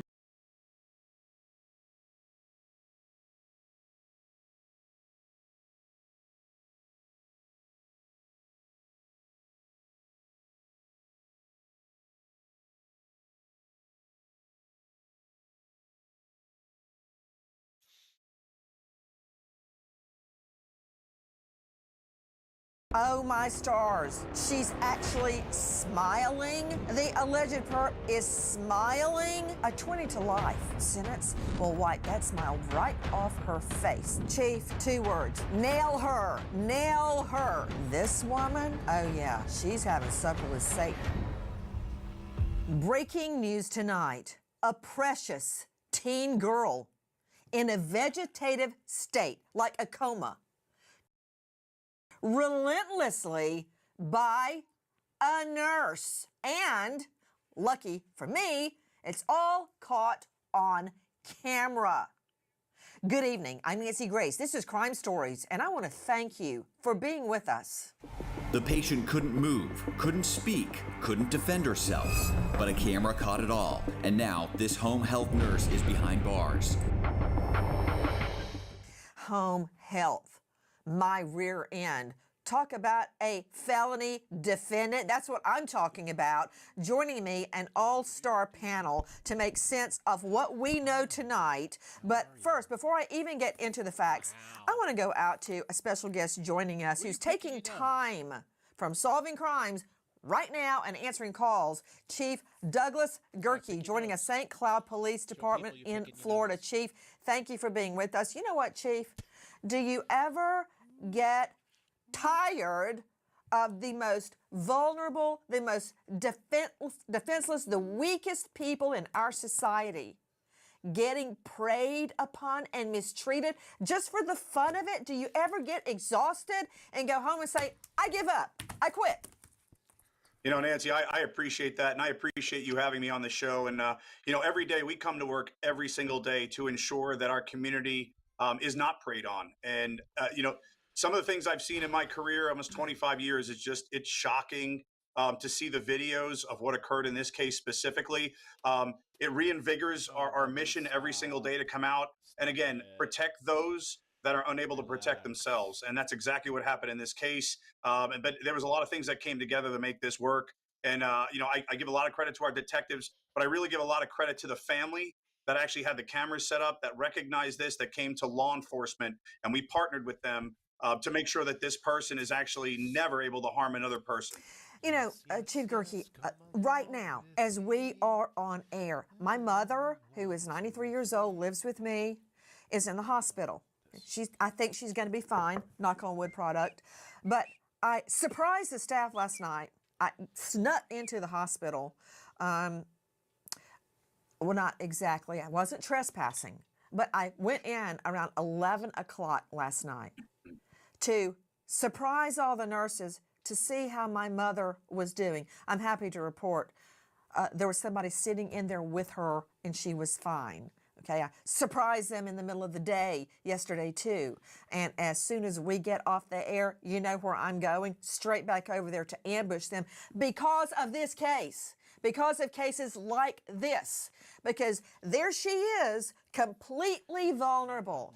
Those nurses or staff could do whatever they want to. Now, there are nurses at the same hospital, Chief, that saved my life, saved my daughter's life, saved my mom's life when she had COVID. But one bad apple makes the whole bunch rotten. See what I'm saying? Yeah, so they're in every profession, Nancy, and you're 100% correct. You know, no matter what profession there is, there's always going to be someone there that has to be watched. I will tell you, I'm a paramedic myself, so the duty to do no harm. The things that I saw here were absolutely despicable, but I will tell you there's good people out there that actually take their job seriously. And our job is to find those that are not. You're doing a great job by going to check in on people also. I think the nurses would actually appreciate that when you get there to say hello to them. But it's important. I think this family knew something was wrong, which is why they set the camera up. And when they reviewed the cameras and what they saw nosebleeds, they saw everything out of this poor victim. Again, it's heartbreaking. I saw the mom last night. She came in last night. I gave her a big hug. She brought me some new videos. Unfortunately, we're going to be looking at those too. We're going back day by day that she has video, and we're going to actually look at everything because there's potentially more charges coming against this person. You know, Chief, 2 words. Nail her. Nail her. Because it's going to go on and on and on until healthcare workers realize they will be held accountable if they're caught. And also, I know it's not easy. You're not like stopping a gunfight or jumping in the middle of a bank robbery. You and your staff are going to be going through minute by minute a video where mostly nothing happens, but then there's that moment. There's that moment, and it's a felony. Okay, let's start at the beginning. Listen. A mother in St. Cloud, Florida, hires around-the-clock nursing care in her home to help care for her teenage daughter. The 18-year-old is developmentally disabled, nonverbal, quadriplegic with cerebral palsy and minimal vision. To cover the 24/7 schedule, nurses work 12-hour shifts, 7 a.m. to 7 p.m. and 7 p.m. to 7 a.m. in their St. Cloud, Florida home. Different nurses are used from 2 different services in the area to provide the nurses needed for proper care. Boy, can I relate to that. All-star panel, I'm going to go to Dr. Kendall Crowns, but first to Dave Mack, who is a tireless Crime Stories investigative reporter. You know, Dave, you have been to our home, you met my mom. That's exactly the setup that we have. When I go to work, there's somebody with her. Whenever I'm away, there is somebody with her. And I have the greatest people that I know. I know them now. I know their families. I know all about them. And I trust them. I also have granny cams out the yin-yang so I can see. I'm sitting right here. I could see what is happening in my mom's room, right? But you have to trust these people. Tell me about this girl, this teen girl. She is in a vegetative state. What happened? Well, we're not talking about an incident that happened that caused this. She was born with a number of issues. She is non-communicative. She is a quadriplegic. She has cerebral palsy, and she has minimal vision. So she needs 24-hour round-the-clock care that her family has provided for her. And they go to great lengths to make sure that she's got somebody there with her all the time.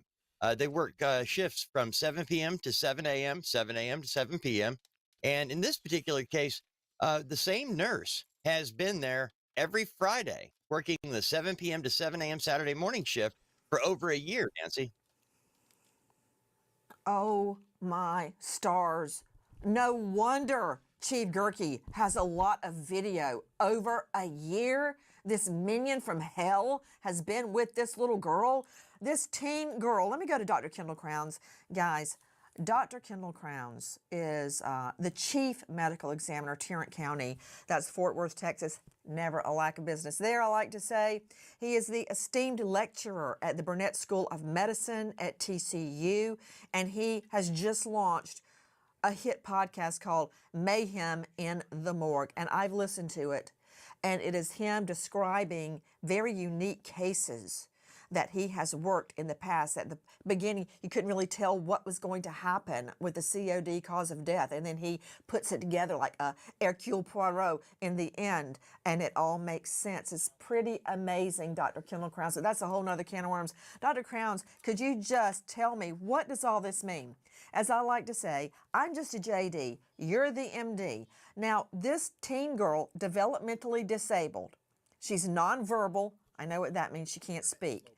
She's a quadriplegic with cerebral palsy and minimal vision. Okay, what is that potpourri of ailments? What does that mean?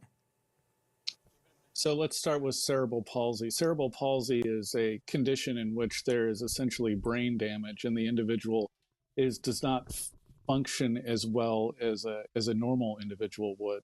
These people can have any level of consciousness, any level of disability, but she is a quadriplegic, and then she also has vision abnormalities. So she's has minimal vision, has minimal ability to speak, and cannot move. So she's the perfect victim in these type of nursing home or care home deaths in which the individual gets frustrated or tired of caring for them and then takes out their frustrations on the individual who can't speak or even see. How do you get cerebral palsy? Cerebral palsy can be actually caused in the birthing process or in utero or when you're in the womb. There can be a lack of oxygen getting to the brain, or it can be actually a congenital developmental defect. So it can also occur as the birthing procedure is occurring, where the procedure takes too long, or there is anoxia or a lack of oxygen getting to the child as they're trying to get it out of the birth canal. And there is also a feeling that it can occur after the birth, where there can be injuries associated with the birthing process. Okay, I don't know really exactly what you just said, but I did manage to call out reduced oxygen to the brain causes cerebral palsy, be it in utero, during birth, or after birth? Correct. And it can also be associated with congenital abnormalities or birth defects. Okay, translation, born that way. Got it. Okay. Does cerebral palsy cause she is ruthless. impaired vision? Does not give a fuck. It can be one of the things that can be associated with it. Impaired vision can also be associated with other injuries and also can be a birth defect. I was just wondering if lack of oxygen to the brain also causes vision impairment. Does it? It can. Okay. Okay. The next thing. This teen girl is a quadriplegic. Explain. So because of the brain injury that she may have had occurred from lack of oxygen to the brain or a birth defect, cerebral palsy, the brain doesn't function right, and it causes the limbs or the muscles to not be coordinated or to function properly. In her case, it caused quadriplegia, which means all 4 of her limbs are not functioning. So essentially, she's immobile. You know why I'm asking this, Chief Gerke? Because listeners and potentially a jury needs to understand, as painful as it is to hear it. All I could think about just then, while Dr. Kimball Crowns was describing how the lack of oxygen to this little girl's brain caused her to have cerebral palsy, it caused her to have minimal vision. She has 4 limbs, but they don't work.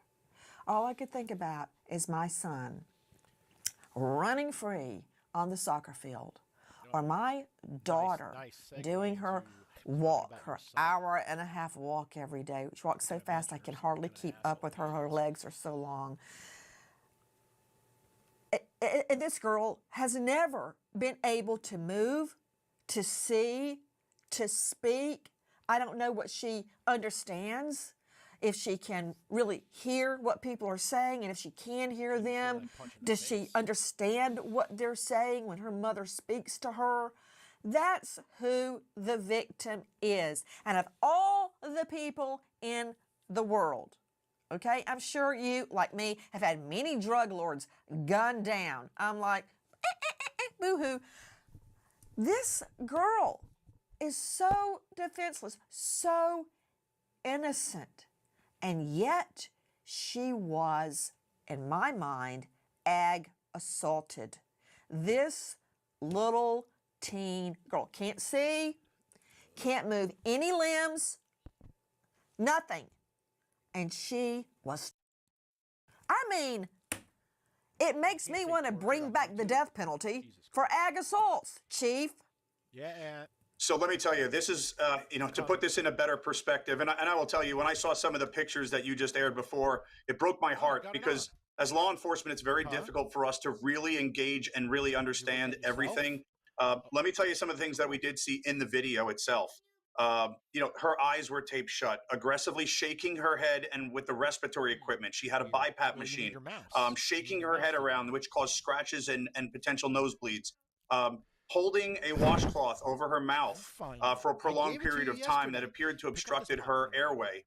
You can see her moving around. So obviously the video is not releasable yet. It's an active criminal case. But some of these things are what really breaks my heart, that there are horrible monsters in the world like that are out there. And I'll be honest with you, people like that have a special place in hell, to be honest with you. Do we have to wait for her to die and go to hell and let Lucifer deal with her? Can't we do a little something now, Chief? You said that she used a BiPAP machine. Dr. Kendall Crowns, what is that? BiPAP machine is basically an oxygen machine that usually goes over the nose. It helps force oxygen in, and it aids in sleep apnea by keeping the airways open. Also, if she's putting a washcloth over her face, if that washcloth is wet, that would be similar to waterboarding techniques where they're essentially making them breathe in water, almost like drowning. You know, in one of the videos, and Chief, I have never liked crime scene photos, but I know I have to look at them to look for elements of proof, to see what I can argue to a jury based on little details I might see in those photos. And you mentioned that the perp, according to the video, she is innocent until proven guilty. Of course, that goes without saying. At one point, when she, the healthcare worker, a young female, I mean, she looks like somebody I'd see when I go pick my daughter up from getting her nails done, was sitting in the next chair. The victim has her face and mouth covered, and you can see her chest heaving, trying to breathe through that wet cloth. I mean, how could she? Did you see that video, Chief? I did, and it's very difficult to watch. Even as a paramedic, it's very difficult to watch. I don't necessarily see any medical justification for it. It's clearly that it appeared to be punitive in nature, but you know, we're going to let the jury decide on that one. Punitive. Hold on, Chief. Punitive. Well, okay. Punitive in my world means you're being punished for something that you did wrong, like punitive damage or an over punitive sentence. So what did the little girl, the teen girl in a vegetative state, do wrong that she deserves punishment? I can't wait to hear this. I have zero answers for that because I watched this poor girl lay helplessly in her bed while this person, there is no justification. It's morally reprehensible for what she did. Hi guys, Nancy Grace here. Please join us on Crime Stories and stream it first on Fox 1. When breaking crime news develops, we investigate it and bring it to you. Bombshell updates, answers to unanswered questions from cases making the headlines and cases you may never have heard of until Crime Stories. We go inside investigations with exclusive interviews, crime victims, families seeking justice, investigators, experts, and sources from within the case itself. Stay on top of the nation's biggest trials with us, including gavel-to-gavel coverage with real-time analysis. Crime Stories with Nancy Grace. Stream it first on Fox 1. I hope to see you there, and thank you, friend. She was supposed to be a lifeline. Instead, nurse Nia Ayers is accused of tormenting a disabled teen, ripping tape off her face, suffocating her with a washcloth, and shaking her breathing machine. Oh my stars, she's actually smiling? The alleged perp is smiling? Oh, look. Well, you know what? A 20 to life sentence will wipe that smile right off her face, I'm guessing. I want you to hear how the whole horrific scenario first was uncovered. Listen. Checking on her disabled daughter Saturday morning, the mother notices red scratches around her daughter's mouth and eyelid. The scratches were not present the previous evening, and as a quadriplegic, it's impossible for her daughter to scratch herself in such a way. So she reviews surveillance camera footage from the previous night, and what she sees shocks her to her core and has her calling police immediately. Yes, of course, right there. Joining me is Ben Powers, a renowned criminal defense attorney. You can find him on Facebook at Legal Powers, also legalpowers.com. Ben, thank you for being with us. Ben, see those subtle clues. Mom comes in and she sees a scratch on her daughter's face. And she knows right then something is wrong. When John David came home from soccer practice He didn't say a word, but I saw a cut down the side of his leg. Okay, something that happened. Lucy came home the other day and her face was as white as a sheet, just like lips, everything just white. And I knew something was wrong. There are subtle clues that if you are tuned to the person, you spot them immediately. Now, somebody like you might be able to argue to a jury, a scratch, that means nothing. That means nothing about my client. But to a jury, it could mean everything, Ben Powers.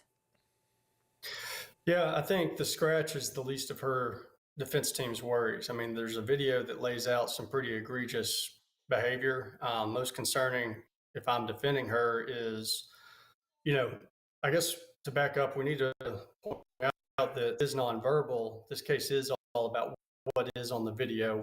Well, Ben Powers, you're absolutely right. The scratches on her daughter's face, mild though they may be, are the least of this healthcare worker's problems. But because of those scratches and because the mom is vigilant, it led mom to check the video. What's on the video? Listen. Watching the surveillance video, the officer notes times where Nia Ayers is aggressive and abusive with the 18-year-old victim. At 11:58 p.m., Ayers is seen placing tape on the mouth of the victim, then very aggressively holding a washcloth tight to the mouth of the victim. Ayers is then seen ripping the tape off the mouth of the victim. The victim's mother tells police at no time is it standard procedure to tape the mouth. The only time tape is used is to tape eyelids shut while the victim sleeps. Tape the mouth? She's okay. Chief Douglas Gerke joining me, the chief of police at St. Cloud there in Florida. Chief, whoa. Okay, so the teen girl is already wearing a breathing apparatus. But this healthcare worker, based on the video that you have seen, taped her mouth. And of course, she's innocent until proven guilty. But the video is what it is. So even with a breathing apparatus on, the victim's mouth was taped shut. Explain how that worked. So again, that would be a procedure that they would, I'm not sure why they would be taping the mouth specifically. I do understand that tape on the eyelids could go on to help them, to assist them to sleep. But what we also saw in that video was her aggressively tearing the tape backwards, did tear it off. She puts it on and rips it off again. That's really what we were seeing. That didn't make any sense at all. The BiPAP machine was put on, so it wasn't on all the time. Then she put it on, but she's forcefully shaking her head around. She's getting visibly upset. She's throwing things.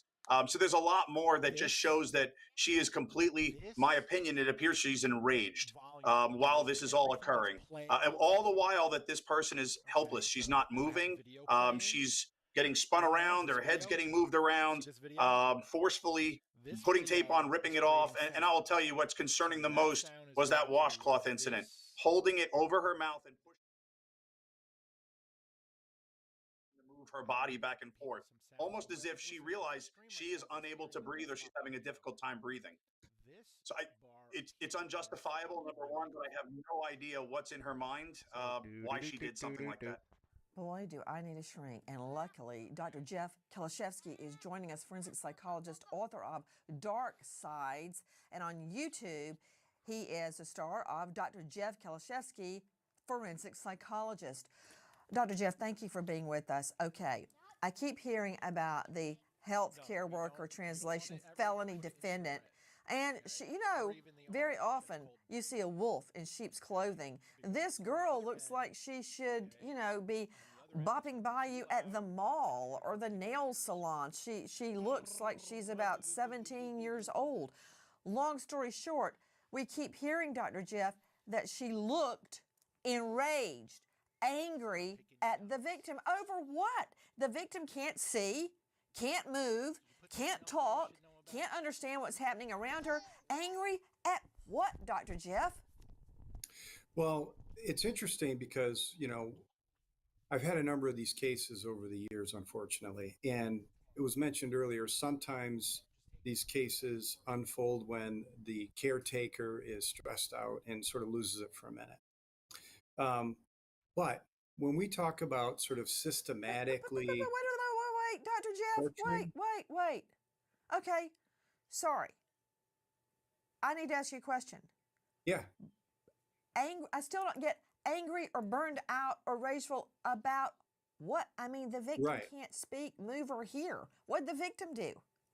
Right, because sometimes in these cases that I've had, the healthcare provider becomes frustrated because the person's not compliant or confused. This is different. This is when we're talking about sort of systematic, holding the washcloth over and watching the victim suffer. Now we're moving into these are sort of sadistic acts. And this is beyond a healthcare worker having a bad moment.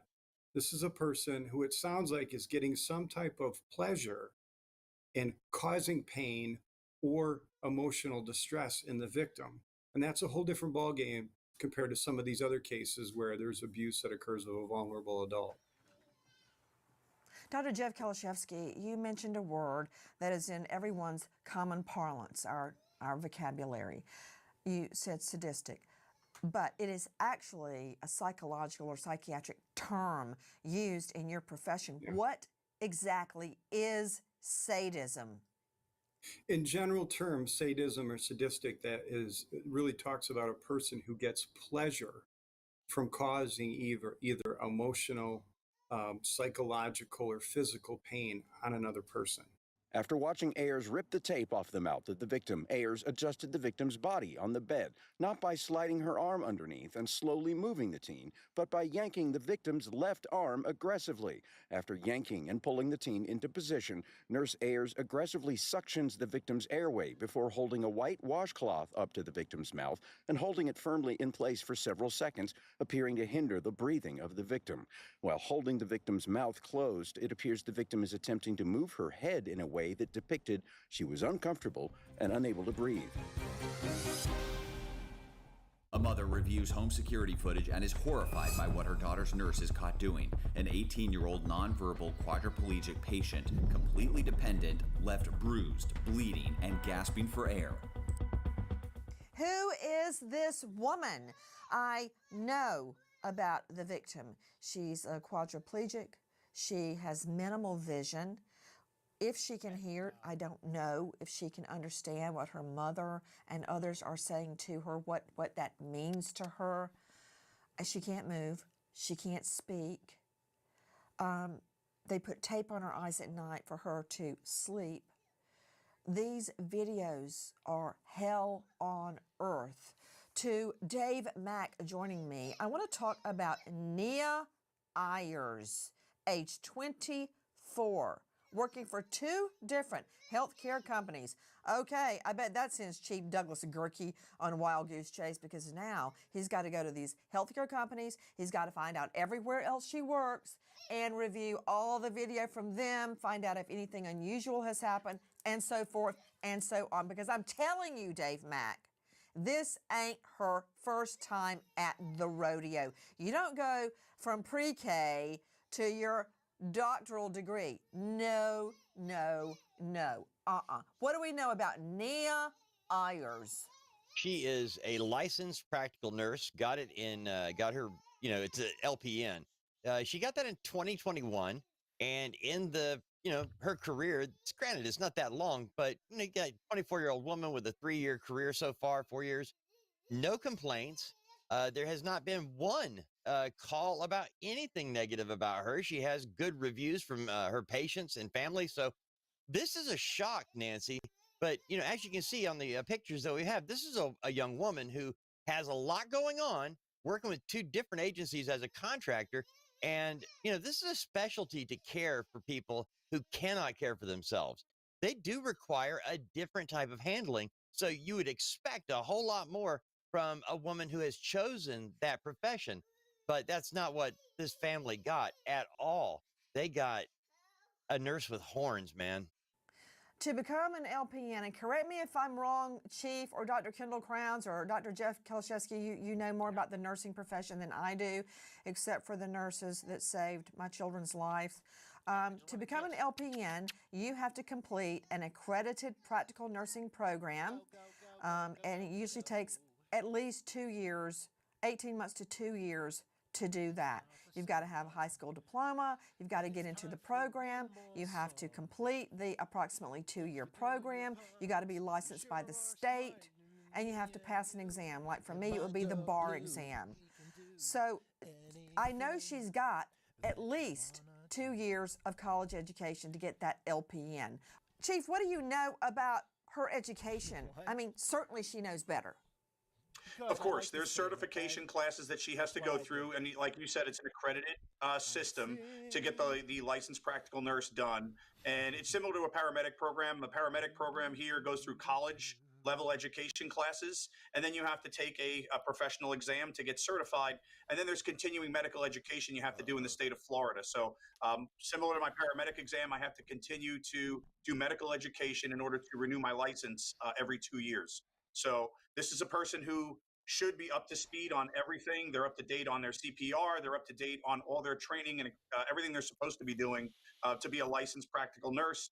And then again, they have to do continuing education to ensure that they keep that license current. And again, she was working for 2 different companies at the time of this event. So she was certified to be doing the work. I don't necessarily think that half the things she was doing qualifies under the LPN curriculum and as part of her job duties. What more do we know about what happened to the teen girl victim? Listen. A particularly disturbing sequence caught on camera shows Ayers forcefully placing what appears to be a washcloth over the mouth of the victim and forcefully wiping it. Ayers holds the washcloth in place for approximately 10 seconds as the victim becomes visibly distressed, exhibiting physical resistance by tensing her body and attempting to move her head away. The officer notes these reactions suggest the victim was struggling to breathe and experiencing panic. And there is one particular moment in the footage, and I'm sure the chief has seen it. Listen. At one point during the hours of camera footage, Nurse Nia Ayers places a white washcloth over the victim's mouth and then violently shakes the victim's head. Ayers then places tape over the victim's mouth again and then throws the roll of tape across the room towards the wall in what can only be called an aggressive manner. The 18-year-old girl is on a BiPAP machine, and Ayers is caught on camera as she walks around the victim's bed and physically, forcefully adjusts the victim's breathing device, then violently shakes the victim's head and says a profanity-laced statement heard on the surveillance camera. Oh my goodness, Chief, you didn't tell me you had audio too. That's awesome. Okay, wait a minute. So when you were saying she was shaking her head violently, you're saying the video depicts the defendant shaking the victim's head violently with her hands? Yes, that's correct. She's manipulating her head in a violent manner. What it appears she's trying to adjust the BiPAP machine. And she's saying she's yelling expletives, and then it appears she throws tape and just almost in a fit of rage. Okay, wait a minute. So Ben Powers, criminal defense attorney, oh man, you know, way back when you and I first started trying cases, we would never have a video. And the defense, like you, would say, we don't know what really happened. We don't have a video. You're going to believe the state's witness? Well, guess what? Gerke has a video, and not just video, Ben Powers. What do?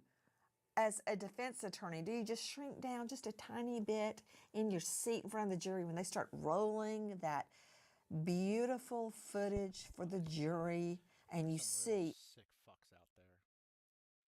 What just happened? Everything that's described in opening statements is actually true?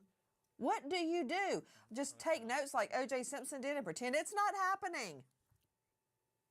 Well, so when it comes to a case like this, I think a big limitation is the prosecuting victim isn't able to say whether they were in pain, what they were thinking, whether they couldn't breathe. And so it's going to bring us back to what the video has. And as it turns out, the video has audio.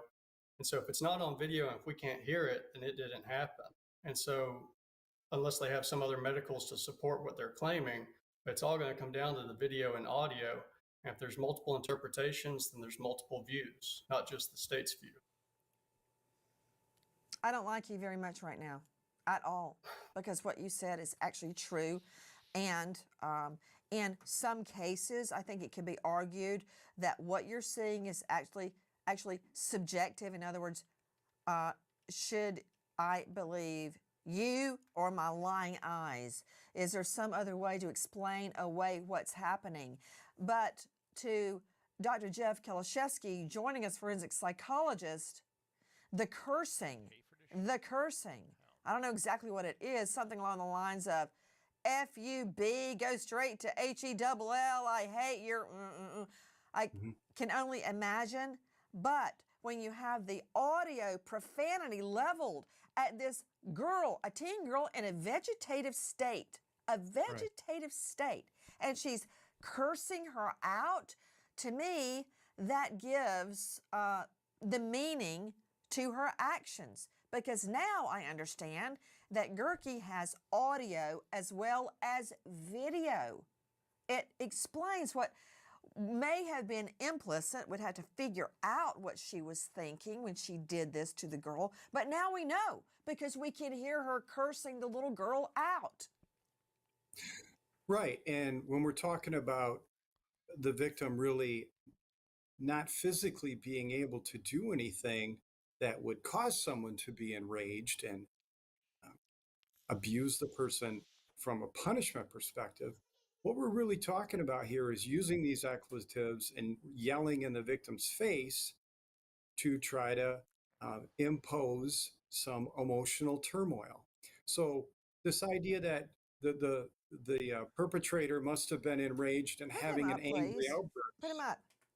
This is beyond this. This is emotional turmoil.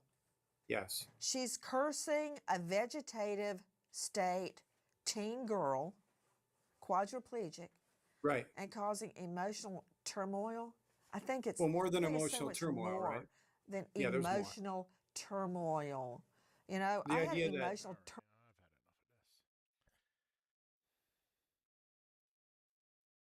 You're a reporter, so you don't usually, extrapolate or say things that you can't. But if you could, and I'm not asking you to make wild claims, what does the fear originate from? Well, so did you see the email that came out just the other day in the latest tranche, where there was one federal prosecutor writing to others, where he said, just as a situational awareness, or whatever the words are they use, looks like President Trump, and this was during the first term, flew on Epstein's airplane, significantly more times than was previously known, and he was also on there twice with Maxwell while there were victims on the plane during the time that we're investigating her for sex trafficking. Right. Just a heads up, like this is something y'all might want to know because this is our boss, like at this particular moment. Like that right there in any normal world would be utterly devastating. So this is a convicted sex trafficker, Maxwell. Forget Epstein.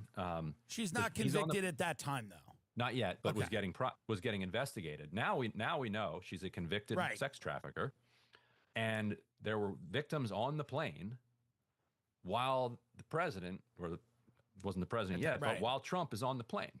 And so, at best at that point, you can be like, well, I didn't see anything. But everybody else who's ever been around these folks are like, no, this was like debaucherous, disgusting stuff.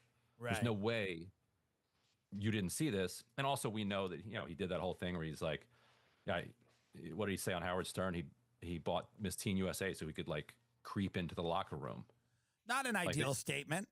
For sure. So not secretly recorded either? Did you see the email from Mark Epstein saying my brother was about to name names and I think his murder was authorized by the president?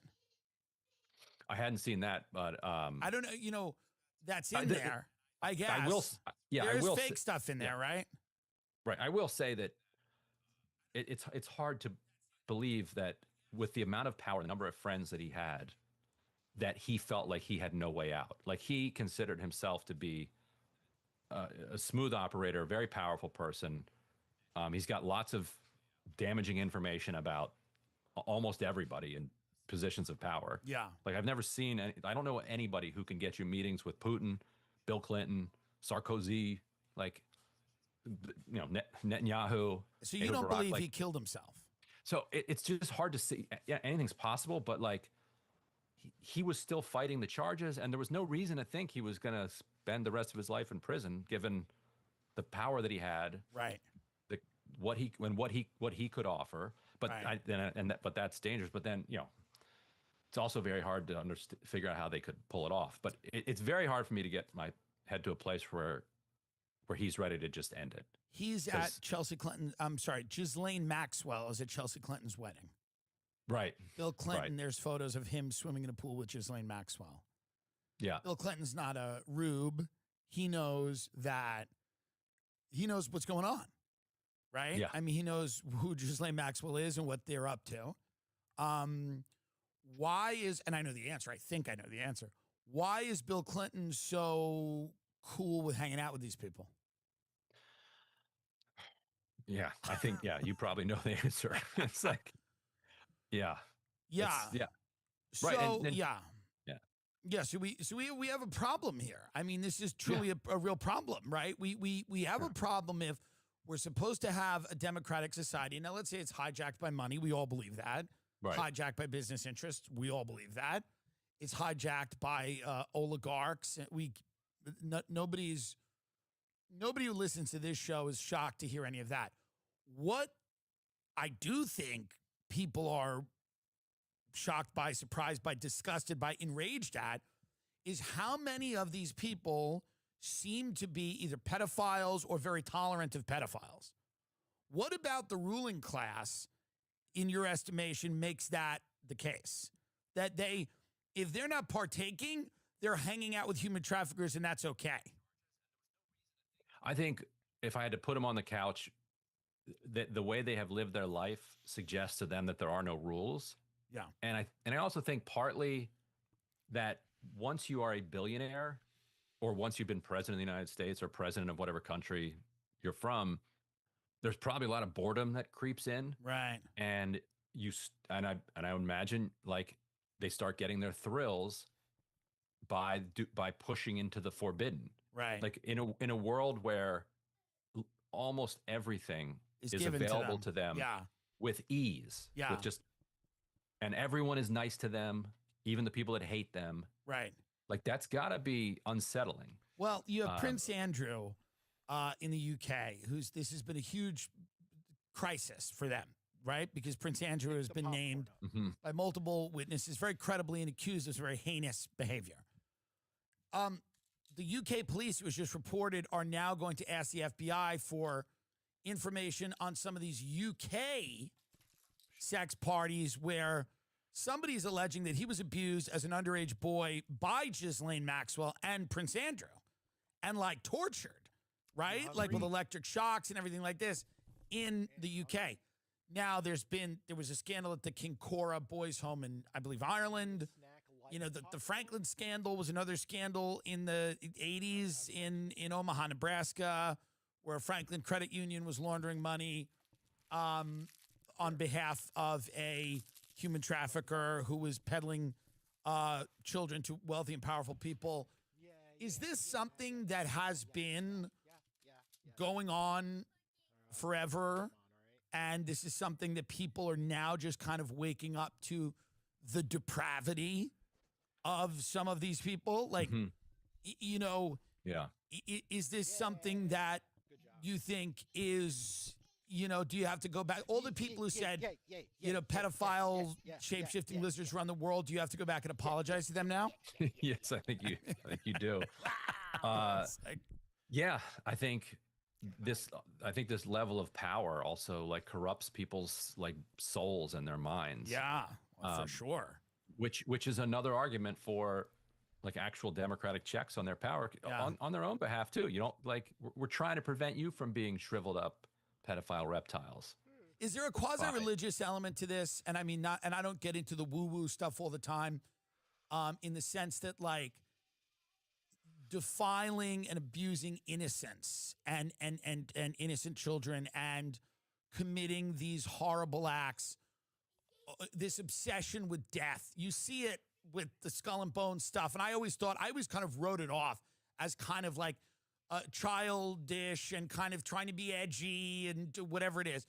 But this obsession with death and these images of, you know, somewhat of the occult and the weird Bohemian Grove stuff where it's like we all stand there and everyone goes, well, it's just a frat party and it's a bunch of guys blowing off steam and they're standing there and they're worshiping the owl of Moloch, and Moloch is a biblical symbol and it's talking about child sacrifice. Truly. Yeah. Now, I'm not trying to sound like crazy, and I know that you're a reporter and you're only going to talk about what you've sourced and what's out there, but like, is there some strange, I mean, genuinely, like, is there some strange belief system where these symbols keep popping up and these people have this weird, and Tony Podesta's got weird art in his house that's just very odd. I mean, truly, right? It's like odd. It's like I've been in a lot of wealthy people's homes and I've never seen a picture of a demon holding a baby or what. This art is very strange. Where the artist literally said, I'm working through my own trauma with this art. I don't know. I'm not trying to draw all of these, associations, but like, do you look at any of this stuff that you're reporting? Do you look at any of this stuff in a new light now, where you go, oh yeah, they believe certain people are disposable, expendable. Mm-hmm. If you're a 14-year-old girl that grows up on the wrong side of Palm Beach, your life is meaningless to them and they can do anything they want to you with impunity. Right. Is there some overarching belief system that fits into? I do think so. I think it is like one of the strongest arguments against inequality, against this runaway, like insane level of inequality that produces a class of people that is unique, separate, distinct from the rest of the population. And it's got to mess with them. It's got to get in their heads, because they don't have to worry about the pedestrian concerns that people have of like making your mortgage and like just staying alive and like keeping your marriage healthy and like spending enough time with your kids and like just the normal things. So then they have to like develop all of these pathologically like depraved activities to just keep them, to let them know they're alive. And this has happened over generations. This is a generational problem. And it's happened also for thousands of years. Like if it was just legalized with, harems and all the, over, the long arc of history, the difference then was like, it was like, oh, that's what they do.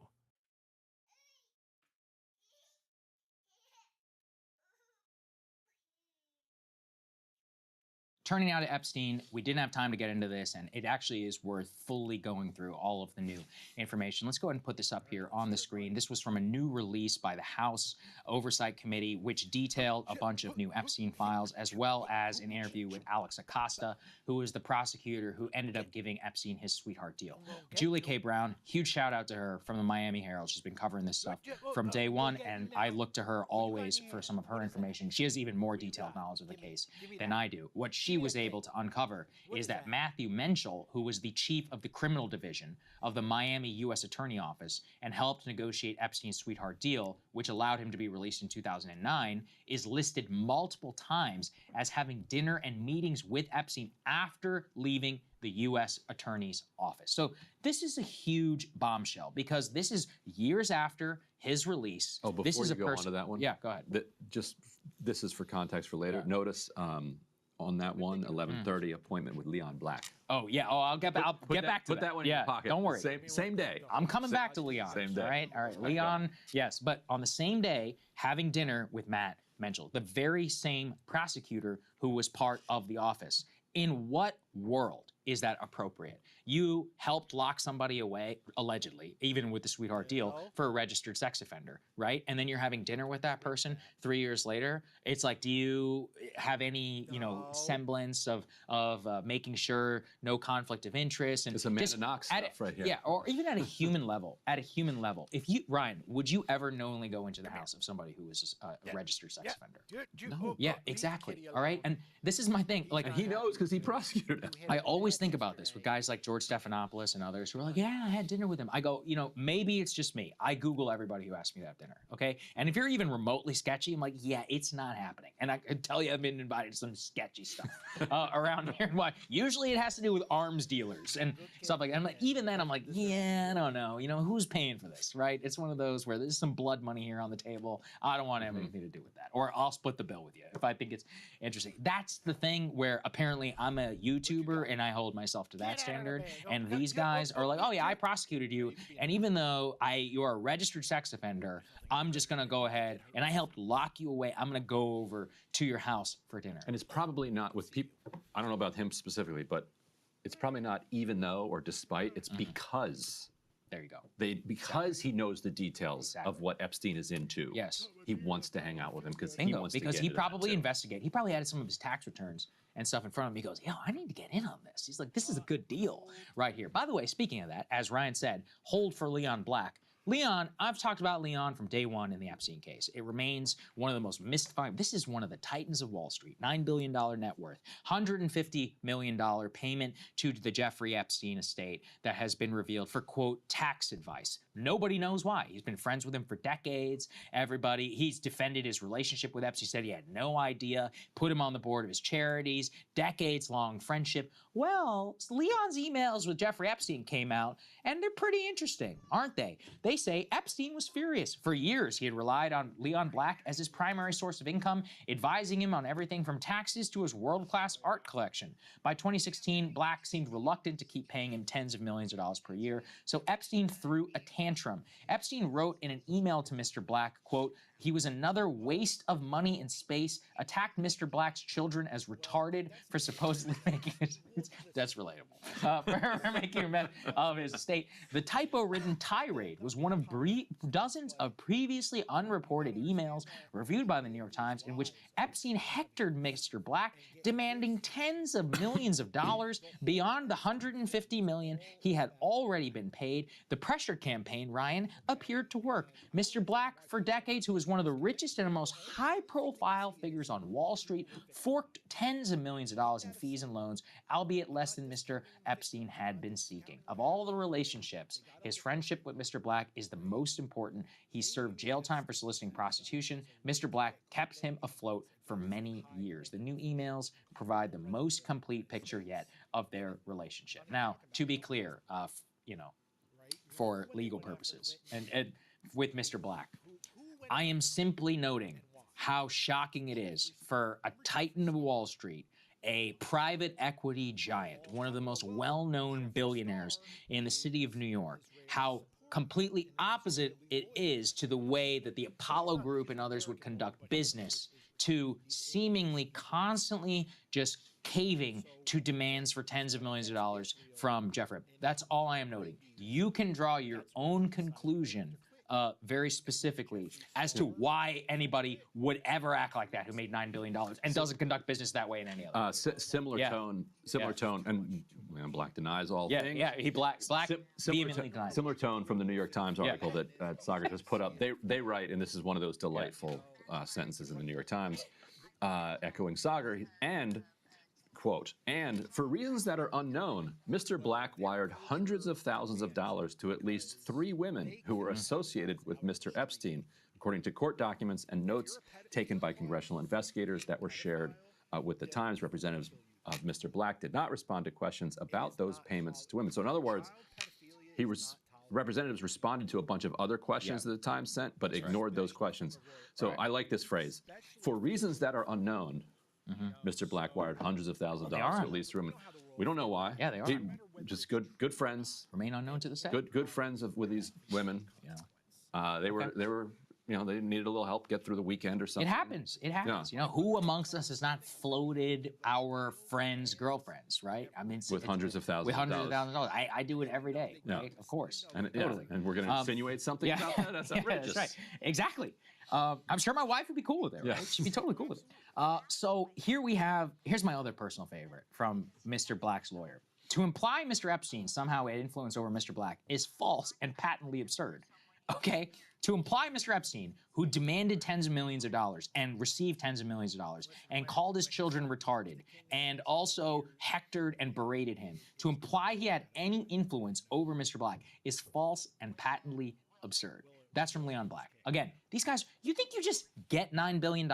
You think somebody just hands it to you? No, you get it by being a swashbuckling deal maker. What if I was running the Apollo? By the way, these guys are legends on Wall Street, right? Apollo. Does Apollo just let somebody who they're doing a leverage buyout of demand certain terms of conditions? Is that how you got $9 billion in net worth? No, you would be a bankrupt, right? So we know he knows how to do business and to say no, how to say fuck you. That's literally part of being a Wall Street financer. And he did event. Well, yeah, we can get to that. Yeah, ish. But the point remains, something for reasons that remain unknown, that he continued to hand him tens of millions of dollars. Okay. All right, let's go to the next part here. This gets to the interview with Alex Acosta. I read the entire thing, several hundred pages.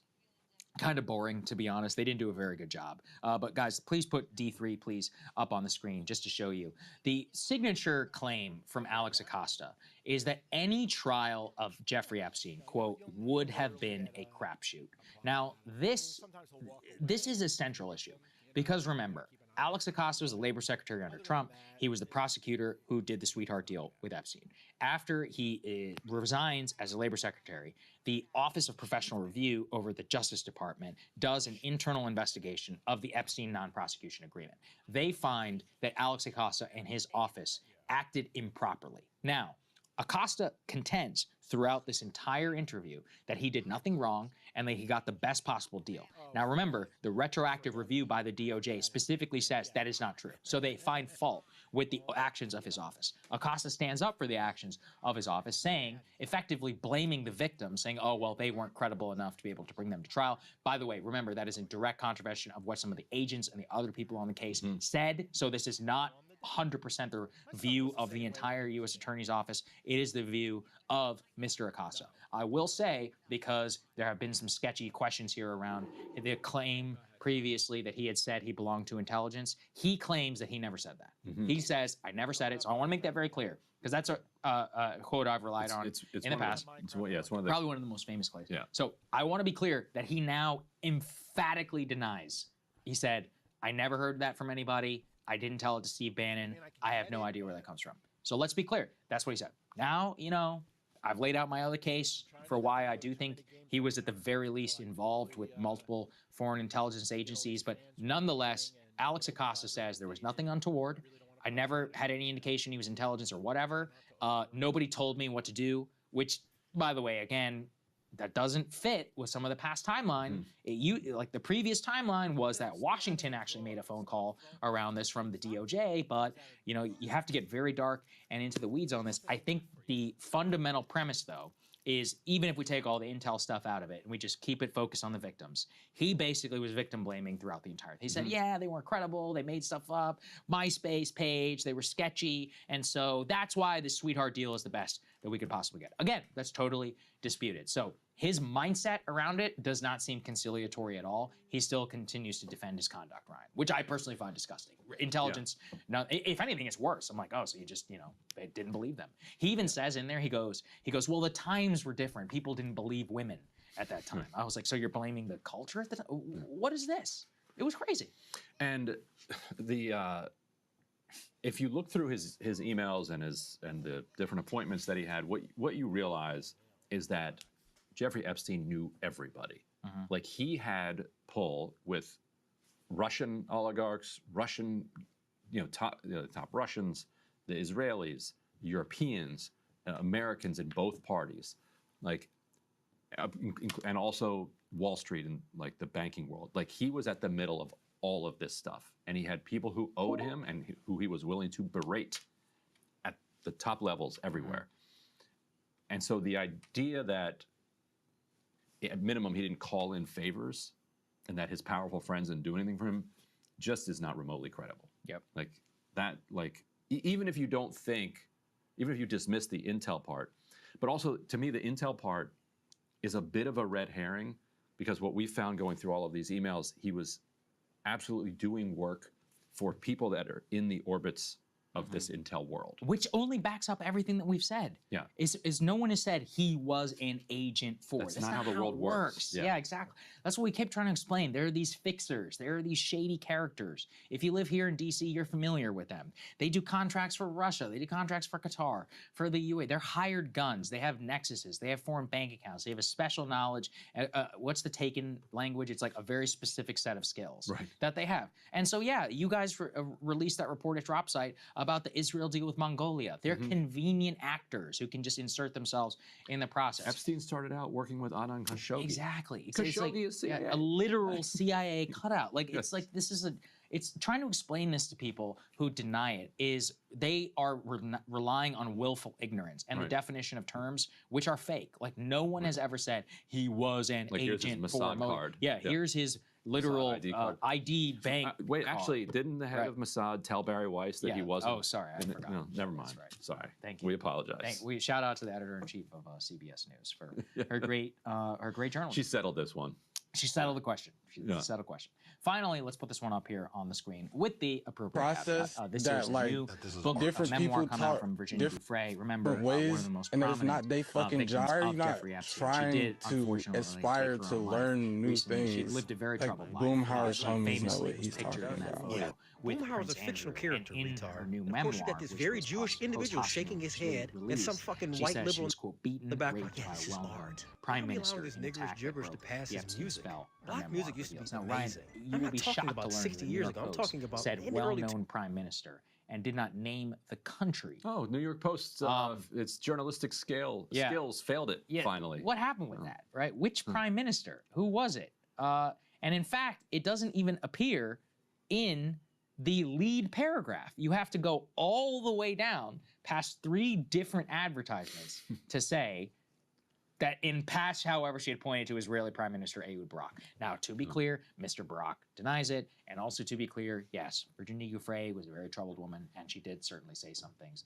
in the past which did not turn out to be true. Or that she's retracted. Or that she has retracted. Yeah. Yeah, which she personally has retracted. So all appropriate caveats and all of that said, you should not necessarily take it to the bank. But the one thing nobody can ever get away from is the photo exists of her as a very young girl with her arm around Prince Andrew. Yeah. And that photo, I'm sorry, you can't make it disappear. Right. You just can't. And it was enough that Mr. Andrew, Prince Andrew, sorry, I apologize to the British. Randy Andy.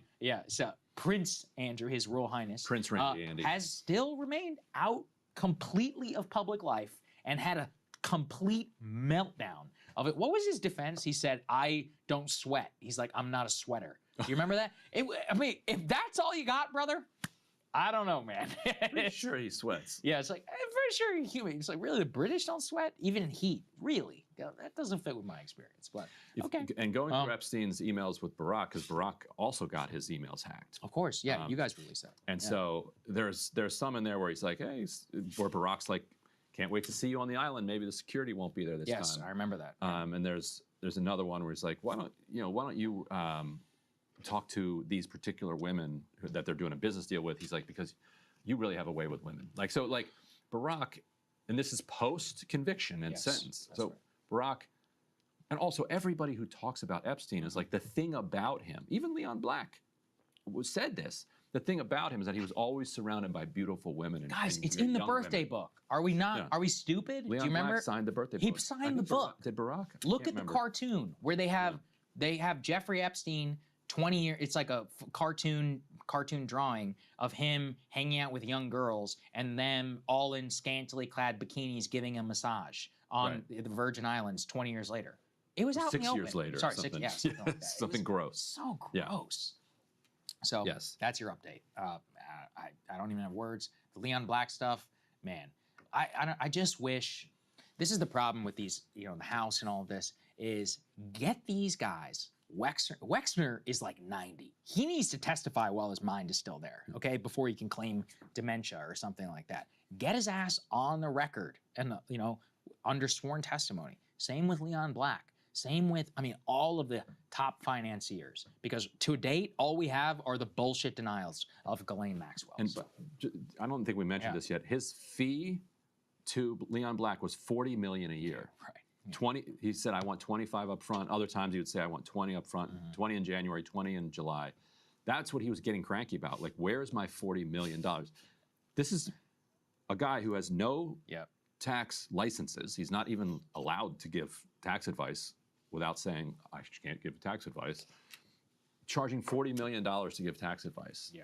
And estate planning and art and all this. Yeah, it's such great taste, right? Like the photo of Bill Clinton in a fucking dress. Like, come on. What a joke. Hey, if you like that video, hit the like button or leave a comment below. It really helps get the show to more people. And if you'd like to get the full show.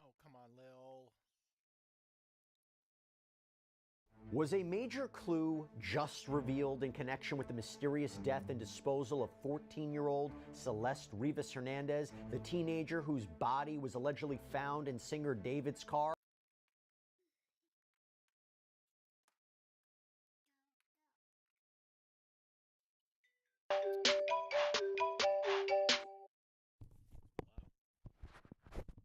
$2000s. Today it's a bunch of fucking garbage. It's a bunch of mumbling and stupid shit like NBA Youngboy or that whore Pluto. Black music doesn't exist. We make music that just makes money, not music that expresses anything or our identity in any proud way. To call any of this shit music or call any of these people artists is just fucking disrespectful.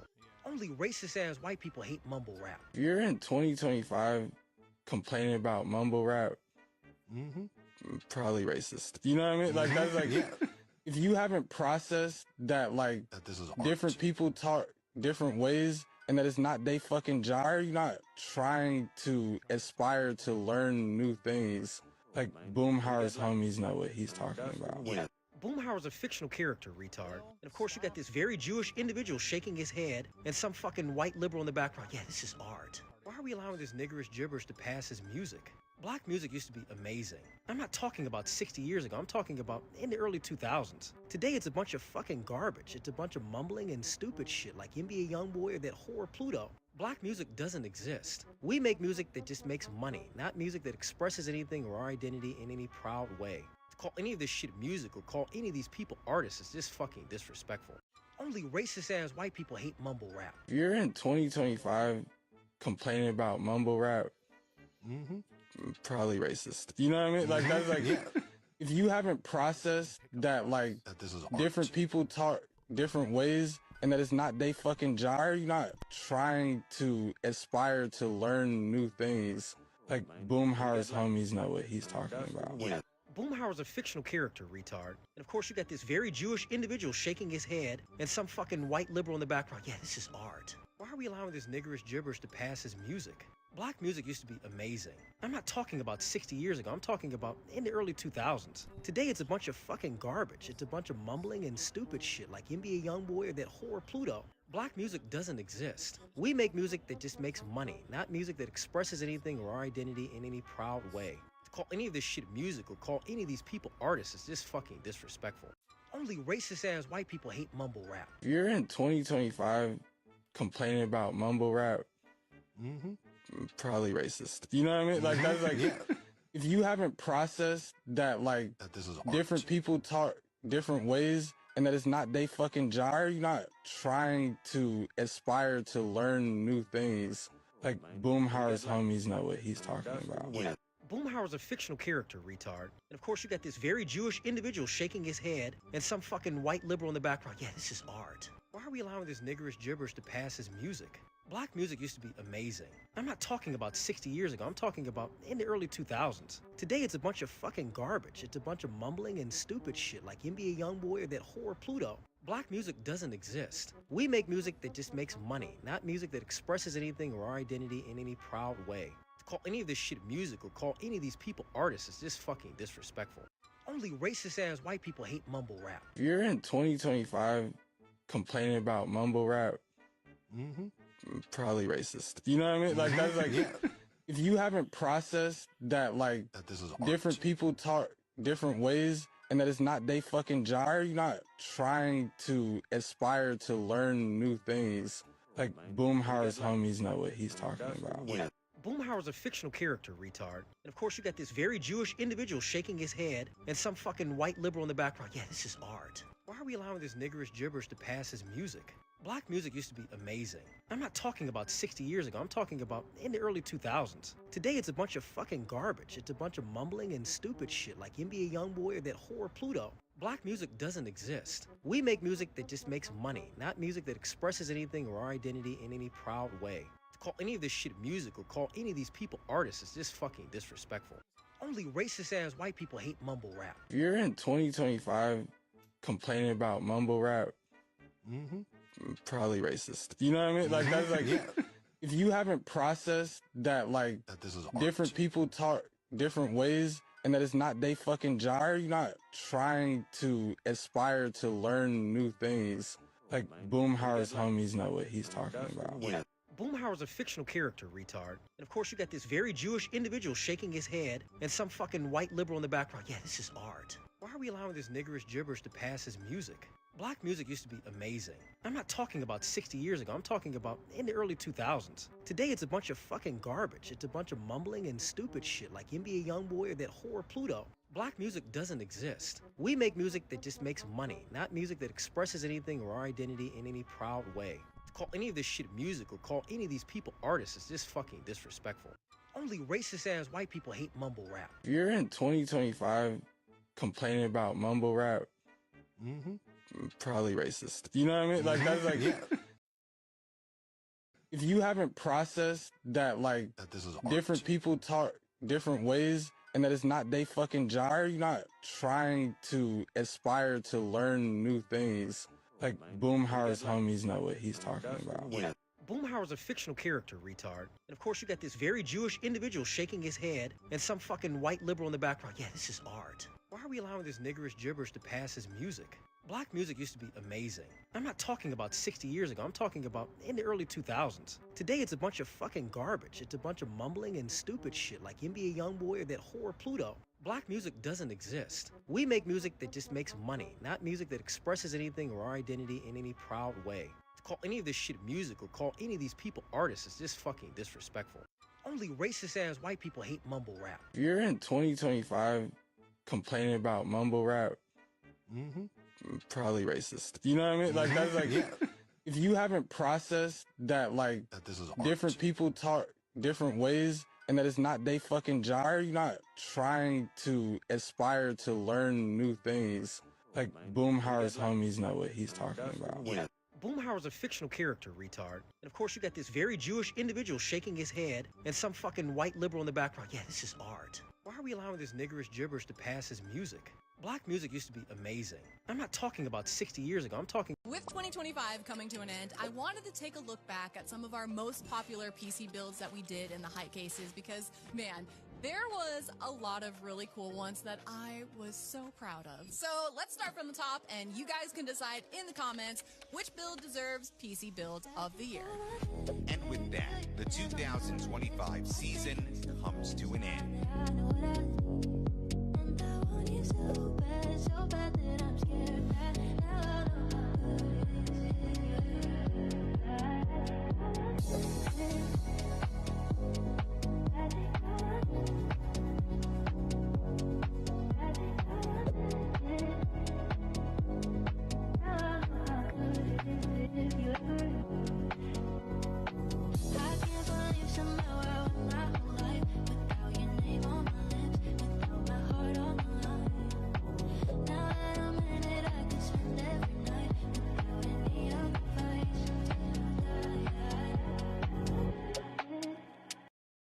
So I've often thought about this, but I never took the time to count.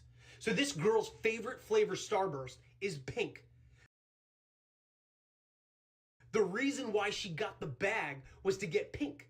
But when she opened the bag, she realized, wait a second, I don't really see many pink Starburst. But I think there's a lot of companies that do this. They kind of like bait you in. They like put their favorite flavor like up front, and then all the flavors that don't sell, they just fill the bag with. Well, long story short, she opens this bag and decides to count every single flavor. Well, as you can see, all the flavors that no one likes, or most people don't like, were in the bag. But there was only 3 of the pink.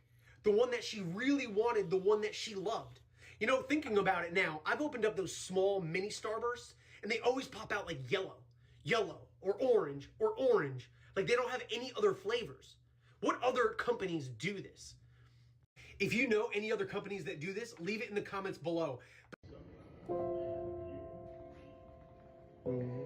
Yeah. Why'd you hit me with your car? I'm sorry, I didn't hit you. I just made a mistake. I forgive you. Yeah, thank you. I have to be careful.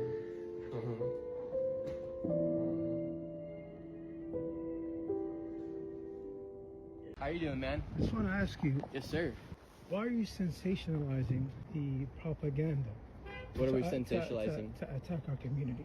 What's your final objective? We're not attacking your community by any means. Are you making good money from this? We're looking for fraud. No, I'm For not. instance, can you answer our question? Where's Safari Transportation Company 607? 1 second. It's not there. How much money are you? Answer the How much question. money Where's are you 617 making? Dreamline Security. How much money are you I making make off money of off this? of YouTube.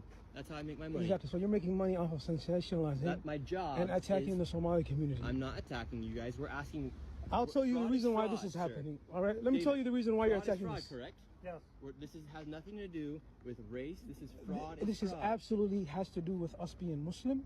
No, it does not. All right, and us being from Africa. This is a constitutional argument. If you don't want us here, change the freedom of religion. Say, listen, we don't want Muslims in this country anymore. We're not saying No, that. no, no, no. We're not Because saying when I go Sir, onto we're your talking comments, about fraud. You're when I go onto your comments, My comments what are I see me. is people that say we do not want Muslims here. Kick every single Muslim in Minnesota out of Minnesota. That's a comment. You are listen. You're preparing for the Somali community to maybe be taken to concentration camps, just like the Japanese community. All right, you're sensationalizing. No, we're not. All right, Sir, something that we're asking about you fraud. know you are. What We're you asking do. about fraud. You hate Muslims. I'm not saying I hate You Muslims. hate We're you know talking you about hate fraud. Muslims. We're talking Why are about you fraud. attacking us? Are we the only community that suffers because of fraud? We're talking about Are fraud. we the only community that does fraud? Listen, let me This say is something. about fraud. We have what 1,000 providers. Yeah, you guys have a. Even it's 2,000 providers. Okay, You sir. want to sacrifice the safety of Sir. 80,000 people We're not because of fucking 2,000 providers? Are you fucking mad? Are you stupid? I'm not stupid. You're stupid. You're sensationalizing. What about if a mass shooting happens in Minnesota? It will be because of you. If any Somali, if one single Somali gets hurt, This is about fraud. it's because of you. Sensationalizes. You son of a bitch. Sensationalizes. Wow, you're Get the very fuck nice. out of our neighborhood. Very nice. Get the fuck out of our neighborhood. Can you tell me where the Get the fuck out of our neighborhood. We don't want you here. Oh, your neighborhood. Get the fuck out of here. Get the fuck out of here. Get the fuck out of here. You want to sensationalize? You want clicks? You got clicks. You want clicks? You got clicks. You want clicks? You want the YouTube?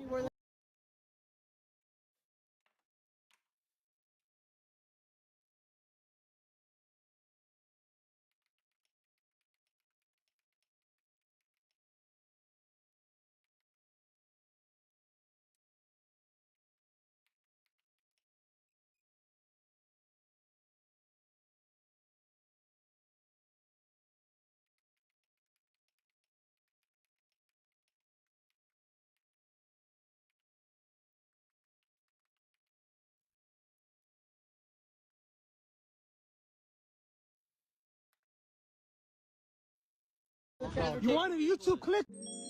Hi, I'm giving away this 27-inch OLED monitor from Gigabyte to one of you. Now this thing is Vista certified display HDR and uses the 4th gen OLED panel. And before you ask, what even is a OLED panel? Let me explain real quick. Most OLED monitors light each pixel individually, which is awesome for contrast and deep blacks, but this OLED panel with primary RGB tandem OLED tech stacks 2 OLED layers together. Yeah, cool, right?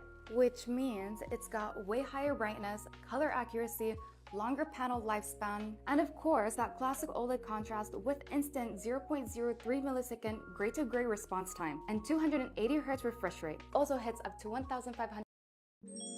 Hi, I'm giving away this 27-inch OLED monitor from Gigabyte to one of you. Now this thing is Vista certified display HDR and uses the 4th gen OLED panel. And before you ask, what even is a OLED panel? Let me explain real quick. Most OLED monitors light each pixel individually, which is awesome for contrast and deep blacks, but this OLED panel with primary RGB tandem OLED tech stacks 2 OLED layers together. Yeah, cool, right? Which means it's got way higher brightness, color accuracy, longer panel lifespan, and of course, that classic OLED contrast with instant 0.03 millisecond gray-to-gray response time and 280 Hz refresh rate. Also hits up to 1,500 nits of brightness, covers DCI P3 and B2 2020 color spaces, and does it with reduced power consumption compared to previous OLEDs. This panel is super smooth, perfect for whether you're gaming, editing, or just wanting your setup to look.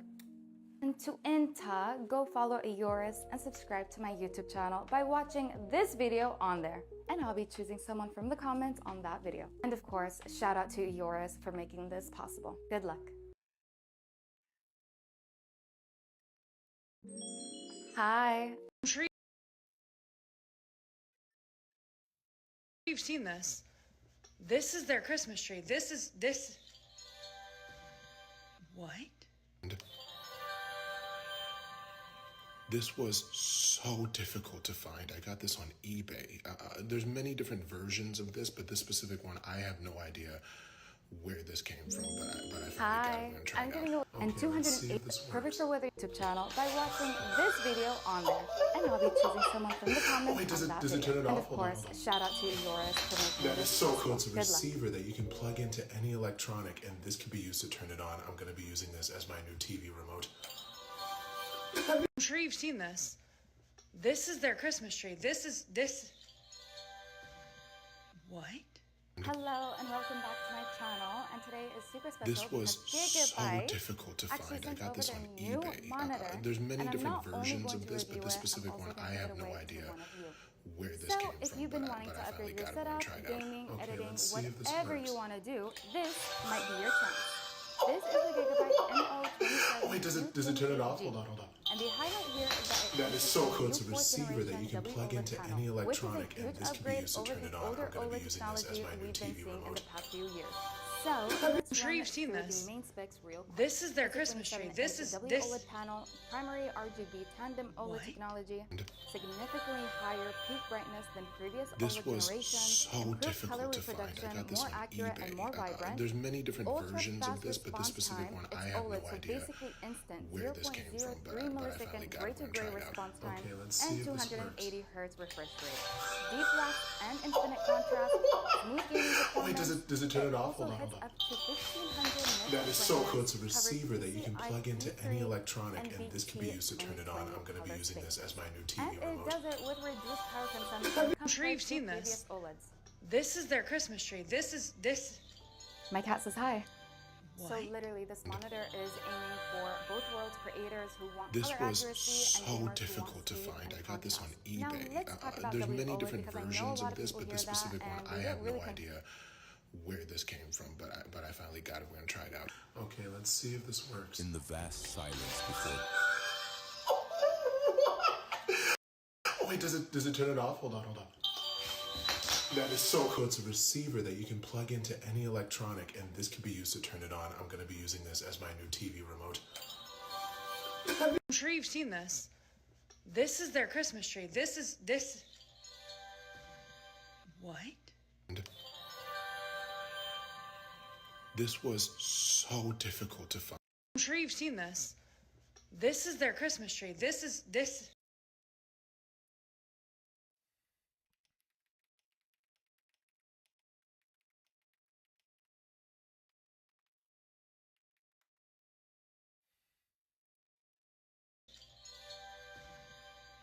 I got this. You got the cross. I go. What do you go to church for? I go to church. What do you go to church for? It's a nice thing to do. But what do you do? You're I so go. angry. You're so, I'm you not yell, angry. you I'm curse a angry. lot. How the hell not do you go to angry. church? I'm not angry. How do you talk to God? Hey, where are you, God? You promised me. What the hell? Where's my blessing, I asshole? talk to him. What do you... How do You talk to God? I am. How? How? We have conversations. Conversations, do you? How do you pray? How do you pray? How do you do it? It's personal. Well, no, just show me, because I I'm need to not fucking learn. sure. Maybe I'm I'll not go gonna back show to you. church if you teach me how to pray right. That's what I'm saying. Teach them. Thank you. Teach me how to Hail pray. Mary, full of grace.